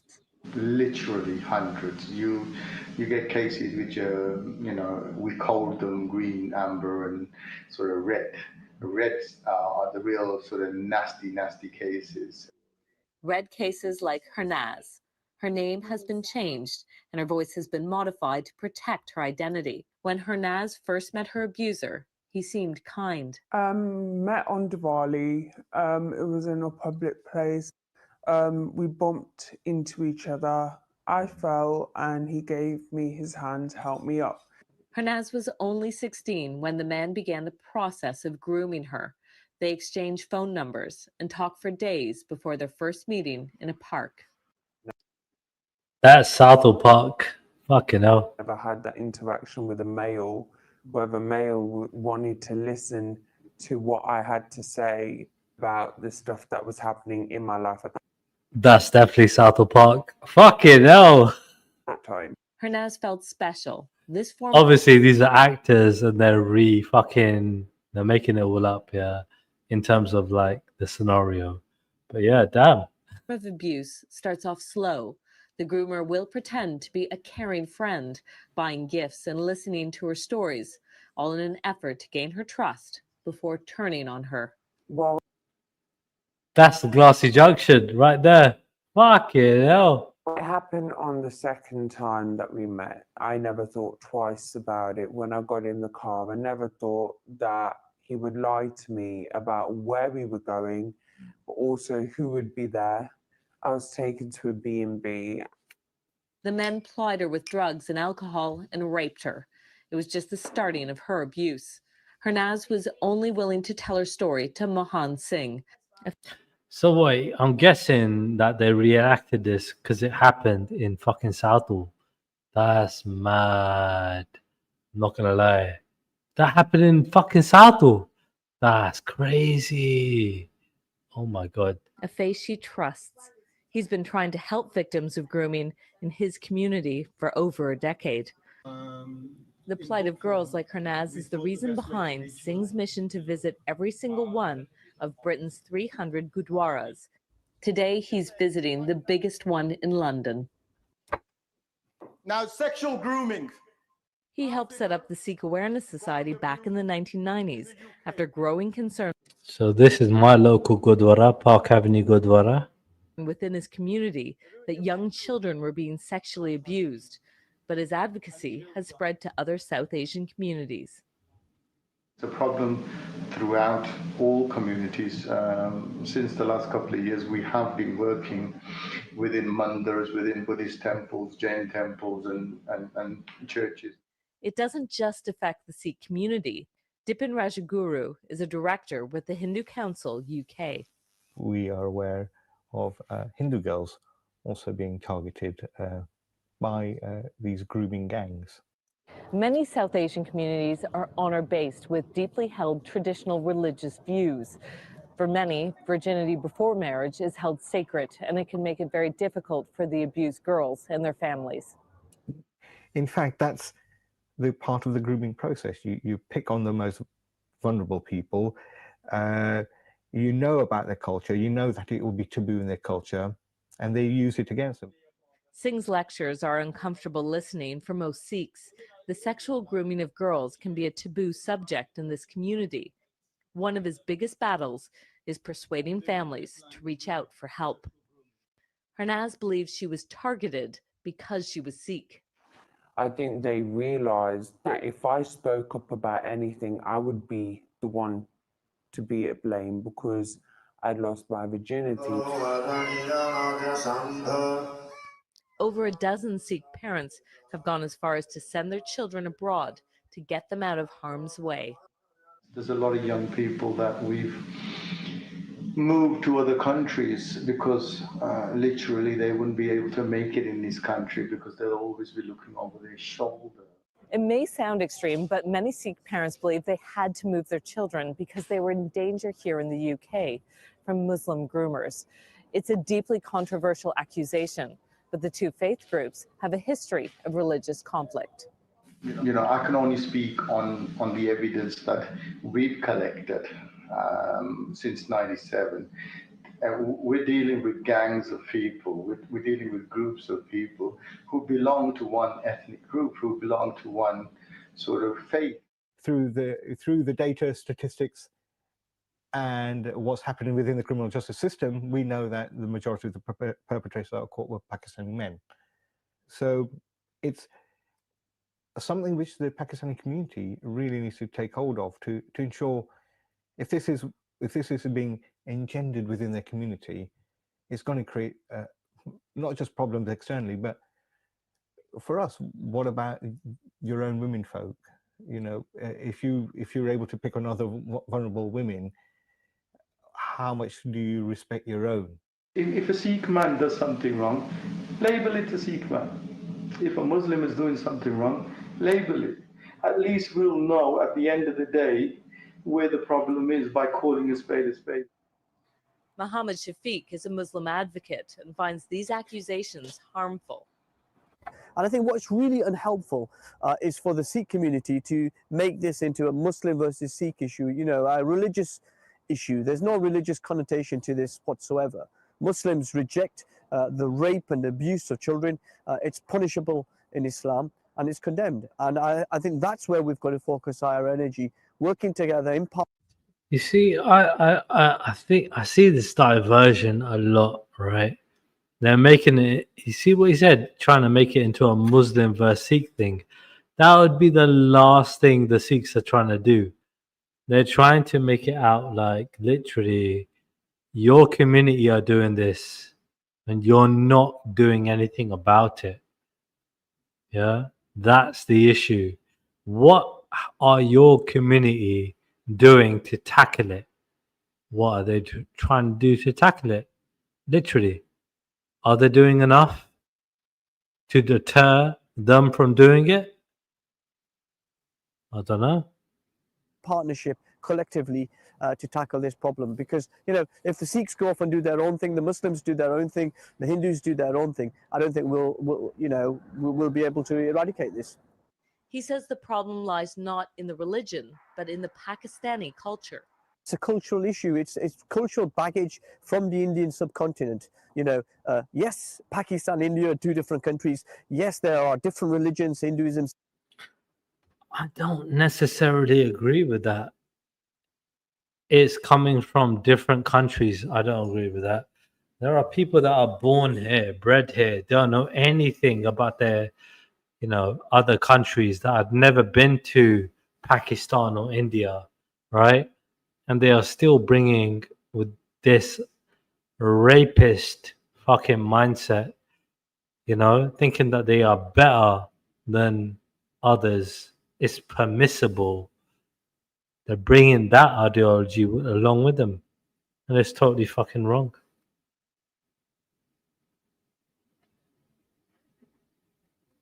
Sikhism, Islam, but actually some of the cultural practices are endemic within all those communities. So, for example, forced marriages, honor killings. Actually, you get that in the Hindu community and the Sikh community. It's not just a Muslim problem. I think there is an overrepresentation because that's what the facts suggest. And he's not wrong, right? That shit does happen in other communities. Overrepresentation, probably not. It definitely is predominant in the Pakistani communities. Carry on. The real thing here that we've got to focus on is what can we do to stop it? And I think there has got to be a self-reflection on the Pakistani community. Why is it that more and more of our men are involved in these crimes? Well, I think one of the reasons is obviously, I think, because there's a form of racism involved. They think that white girls are worthless. Or they might think that Sikh girls are worthless or Hindu girls are worthless. And therefore, you know, they're at liberty to do what they want. For Hernaz. There you go. Literally, that is it. He, like, for him to acknowledge that literally says it for what it is. Yeah, they don't look at us the same. I mean, do you remember? So Jordan M, I don't know if you're still here, right? Let me read the chat. No, you're still here. So when it come down to you having a conversation with what's his name? Who's that that Arab guy? What's his name again, man? Fucking hell, my memory's so bad. Fucking hell, that say it how it is guy. Fucking hell.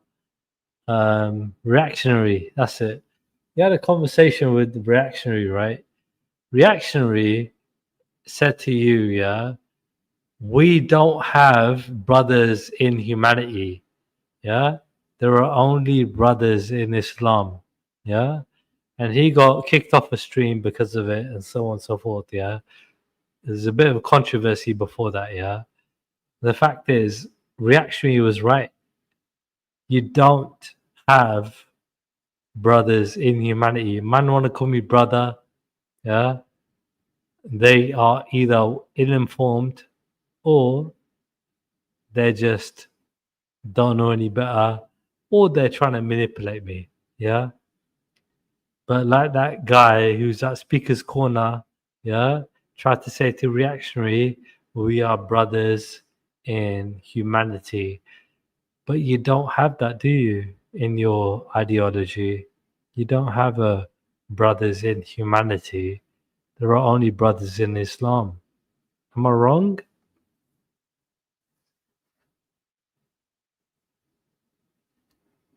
As the blackmail and abuse would continue for months. She says the men forced her into prostitution. It was only when she heard Singh's lecture at a Gurdwara that she felt that she could talk to someone. I find it more comfortable talking to you than I did with the police because I knew you would understand the cultural aspect of the difficulty of coming forward about this and how I would find it difficult to be able to speak about things like this. You helped me understand that what was happening wasn't my fault, that what they were doing was they were taking advantage of me. After hearing her story, Singh was determined to prove that she was being abused. He launched his own private investigation over several weeks. He revisited all the locations where the abuse occurred and tracked down witnesses. Ultimately, he provided the police with key evidence that led to an investigation and helped convict the abusers. Is there some sort of hiding in Muslim communities with their abusers, right? With people trying to protect these abusers?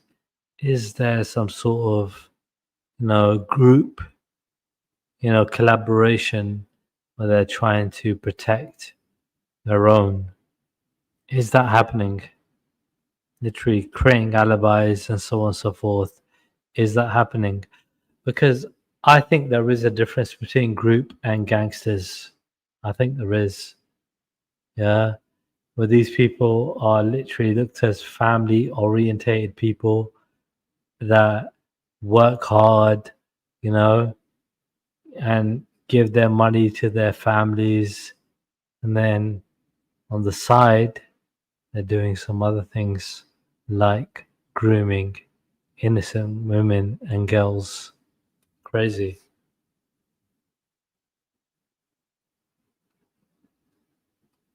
It was the first ever case involving a Sikh victim of sexual grooming to have been successfully taken to court. The perpetrators were sentenced but have now been released. The first case, mad. Let's rewind that. The first case. Private investigation over several weeks. He revisited all the locations where the abuse occurred and tracked down witnesses. Ultimately, he provided the police with key evidence that led to an investigation and helped convict the abusers. It was the first ever case involving a Sikh victim of sexual grooming to have been successfully taken to court. The perpetrators were sentenced but have now been released. I received numerous phone calls from private. That's crazy. The perpetrators were sentenced but have now been released. Mad thing, Light sentences. Unacceptable, man. You should be getting the harshest sentences. Yeah? Known to man. You fucking piece of shits. Numbers. Sometimes there is a voice. They laugh, they mock me, they say, "Don't you remember who I am?" So I get these phone calls. All you can really do is to change your number and go to the police. Singh remains in close contact with Hernaz, guiding her through the healing process. She's in therapy now and dealing with the traumas of her past. These are self-harm scars. I have them on my stomach and on my legs and on both of my arms. The last time I self-harmed was 6 months ago. It's the longest I've ever gone without self-harming in my life. For Singh, freeing a victim from the clutches of her abusers is his greatest achievement. The joy, inner peace that comes when you can bring peace into somebody's life. I don't have to wait to die to see heaven. I see it then. He sees this work as his life mission, to stop the gangs abusing any more girls. Mandy Clark, Weon, London. Mad thing, It's a mad thing. Whew, fucking hell. A lot to digest, isn't it? It's a lot to digest, man. Let's try and play a short video. It's mad. They called me a white what? Damn. Actors, we can make you believe we know what we're doing, when in fact, we do not. Whoops. The stuff you're saying it to our faces now, and I literally cannot believe the things you're telling me.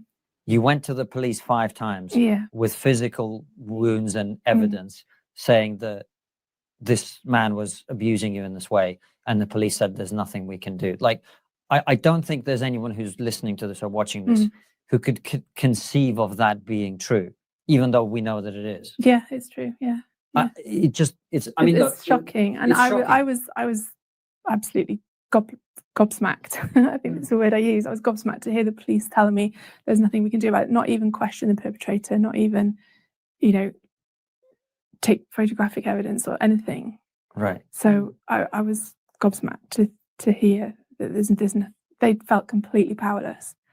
And now I think over the years I've learned a lot more about what is happening behind the scenes with the education and police force, with the way that the police have been restricted and limited in what they can do.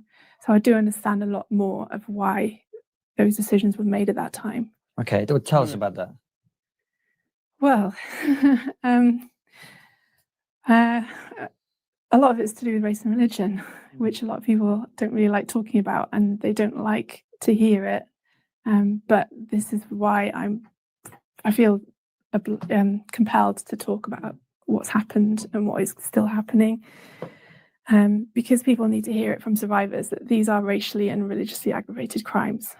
That when I was being beaten, I was being called a white slag, a white whore, a white cunt. That over and over again, the references to my whiteness was always at the forefront of my perpetrator's mind, and that was always linked in with religion and his idea of what a good Muslim was and a bad non-Muslim was, or a good believer and a bad unbeliever. Even though I was a Christian, even though I have my faith in God, I pray, I believe in heaven and hell, I believe in good and bad, good and evil. So, but in the minds of these grooming gangs, if you're not covered down to your ankles, down to your wrists, if the hem of your top doesn't cover to your knees, then you're asking to be raped. Or, if you're not washing in the way that you should wash as a Muslim, if you're eating pork, you're unclean, you're dirty. If you use a knife and fork, you're dirty. This is what I was talking about when it comes to people's thinking, right? And people are fucking trying to push their point of view. Veli backstage, bro. Triller, Veli, I would like to ask Triller a question. Veli, I think you're backstage, Muckers. Muckers, if you jumped off, jump back on. I've just saw your comment now, bro. So yeah. Jump back on, bro. Backstage. Anyway, literally, I think this is the kind of comments that I think align with the whole persecution of non-believers. You're a non-believer in Islam. See how Khan earlier tried to say a non-Sikh, try to convert it into a thing where is a practice for Sikhs to believe you don't believe in anything else but theirs. No, that is a play, and we all know Khan to be a fucking little weirdo, right? God knows what his foul intentions are and have been. God knows what he's done in the past, But anyway, when it comes down to what we do know, we do know that there are Muslims out there trying to put people down, trying to make them out to be second-class citizens. And that's the truth. if you don't eat your food with your hands.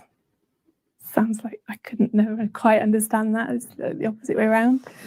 But so there's lots of narratives within these grooming gangs which make hatred of white people a justification for what they're doing. And also scriptural things like, we're allowed to do this, we're permitted to do this to you once you've started your periods.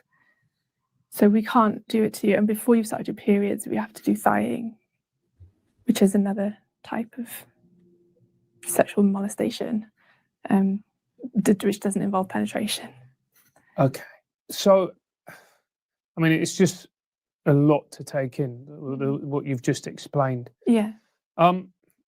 And I remember talking to you before the interview started and correct me if I'm wrong, that the police don't see this as a race crime or a race-based crime. Could you explain, maybe if I'm wrong, if I am, and just go into it a little bit further? How the police have been trained for a long time is to preserve interracial relations, to not raise any racial hatred, to not accuse people of doing something in the name of religion which could cause anti-Muslim prejudice or anti-Islamic prejudice. So this is the way that police have been trained for a long, long time, years and years and years. I think that will be probably one of my first questions to Ghost over the weekend when he's free to have a discussion with me as to, is that actually true that, having these types of discussions are just unwarranted? This whole thing where like police were trying to dismiss certain crimes because they didn't want to be labeled as racist, for example. Is that true? Up north?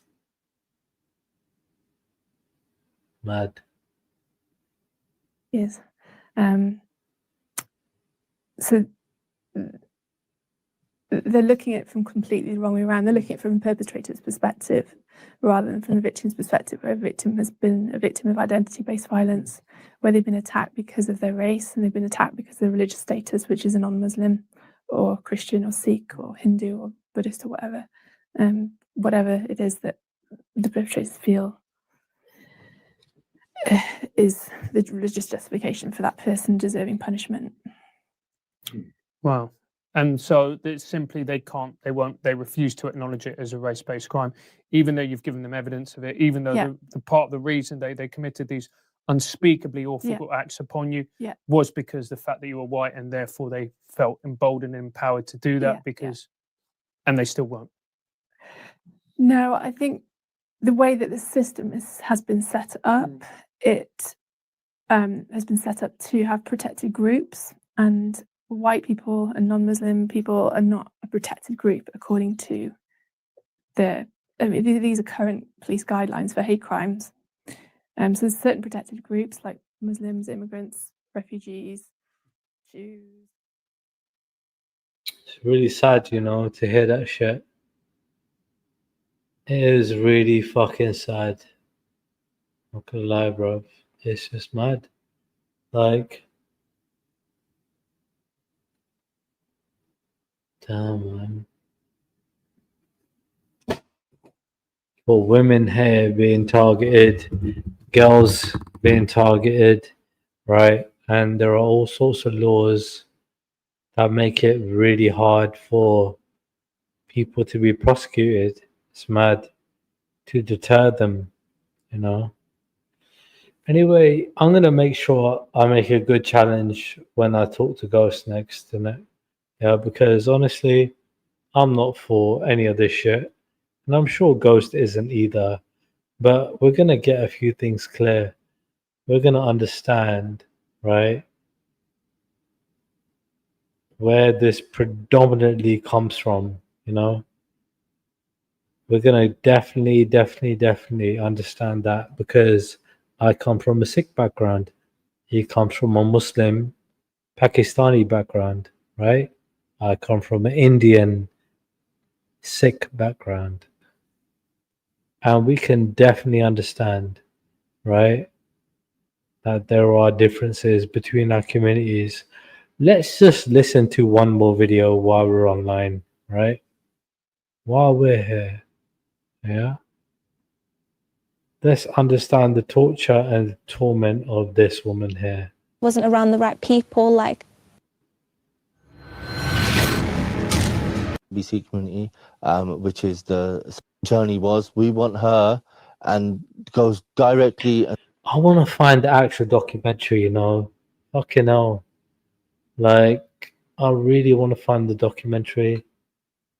Mohan Singh. Okay, let me type in.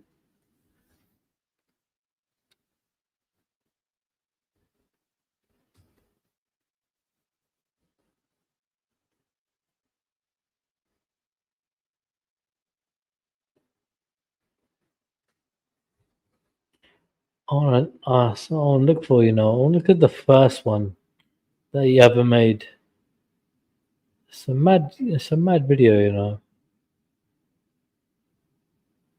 He's got so many videos, fucking hell.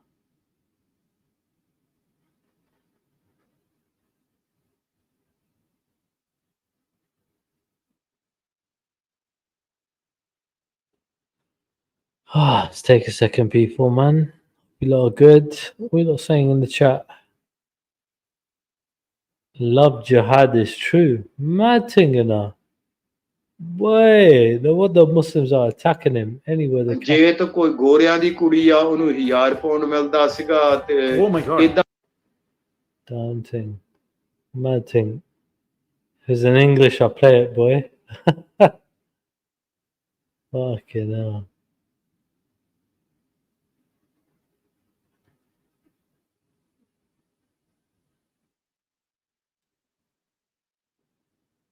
Damn. Oh, fucking hell. Muslim drills into Sikhism. You got battered, bro. If you analyze the Sikh scriptures and you look at the content of that scripture, you'll find that there is an immense similarity in the Sikh scripture with, first of all, the Quranic scripture, and secondly, the Hindu scripture. And it would seem very clearly that it's an amalgamation of those two traditions. And if you look at Guru Nanak's actual life experience, he clearly was influenced by people like Sheikh Farid, which was a Sufi mystic, and his parents came from a Hindu background. If you analyze the Sikh scriptures and you look at the content of that scripture, you'll find... Bro, you got battered in that debate, bro. Battered. Yeah? Battered in that debate. Are you fucking stupid? I want to know. Fucking hell. I want to find it, man. Shit. I really want to find it.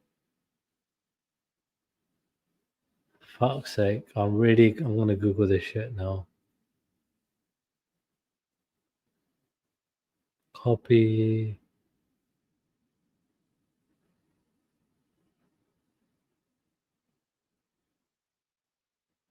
The fuck, bro? What have I done wrong? Mad thing, you know. I'm gonna find this documentary, you know. It's save image, isn't it? Save.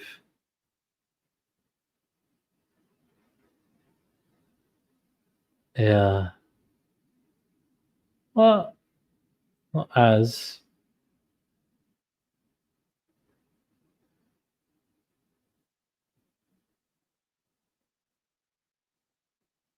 Mad thing. Gonna find it, people. I'm gonna find it. Give me a second.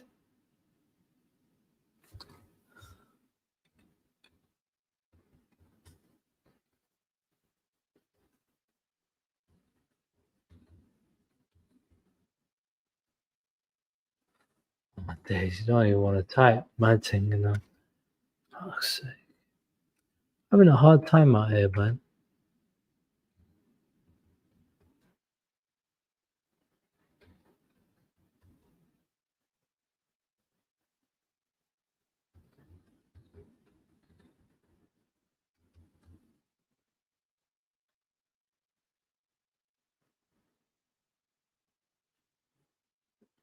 Terror grooming. What the hell is this?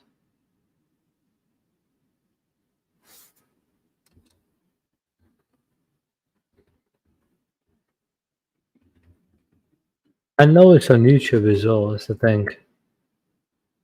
I watched it on YouTube.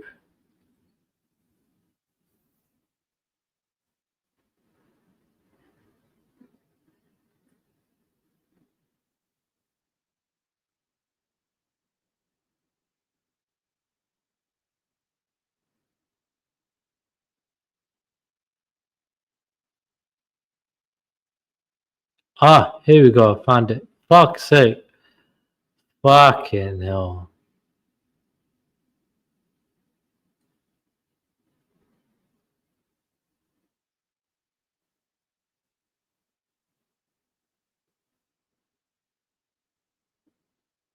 Fucking hell, bro. Took me ages to find this shit, bro. Paste that shit. Let's find it. Let's watch it. Oh my days. What is this? I lost the fucking screen. Oh my days. We ain't gonna watch it, people. It's not gonna happen. It's a BBC video as well. A YouTube video about it though.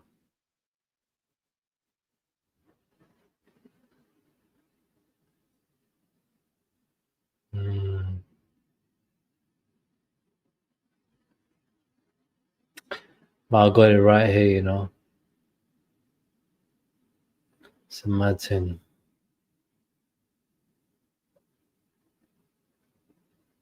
Anyway, fuck man. How many people are still here?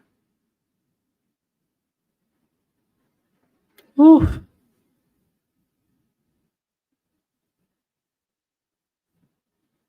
Let me try and find this. It's a BBC One documentary.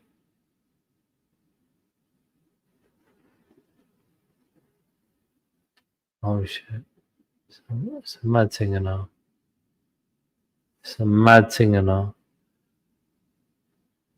Oh shit.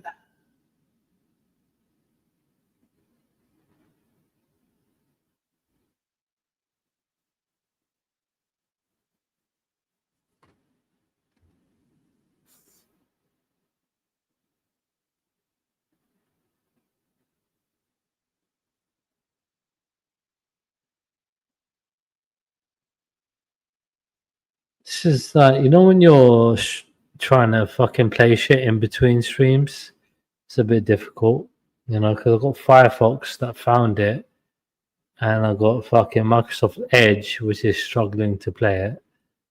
It's just mad, you know. It is just crazy.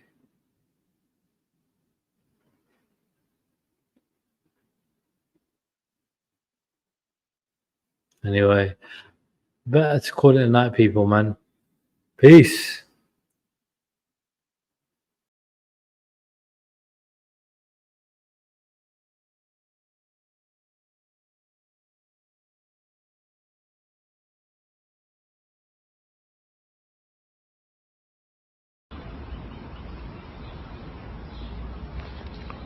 Go suck your mother.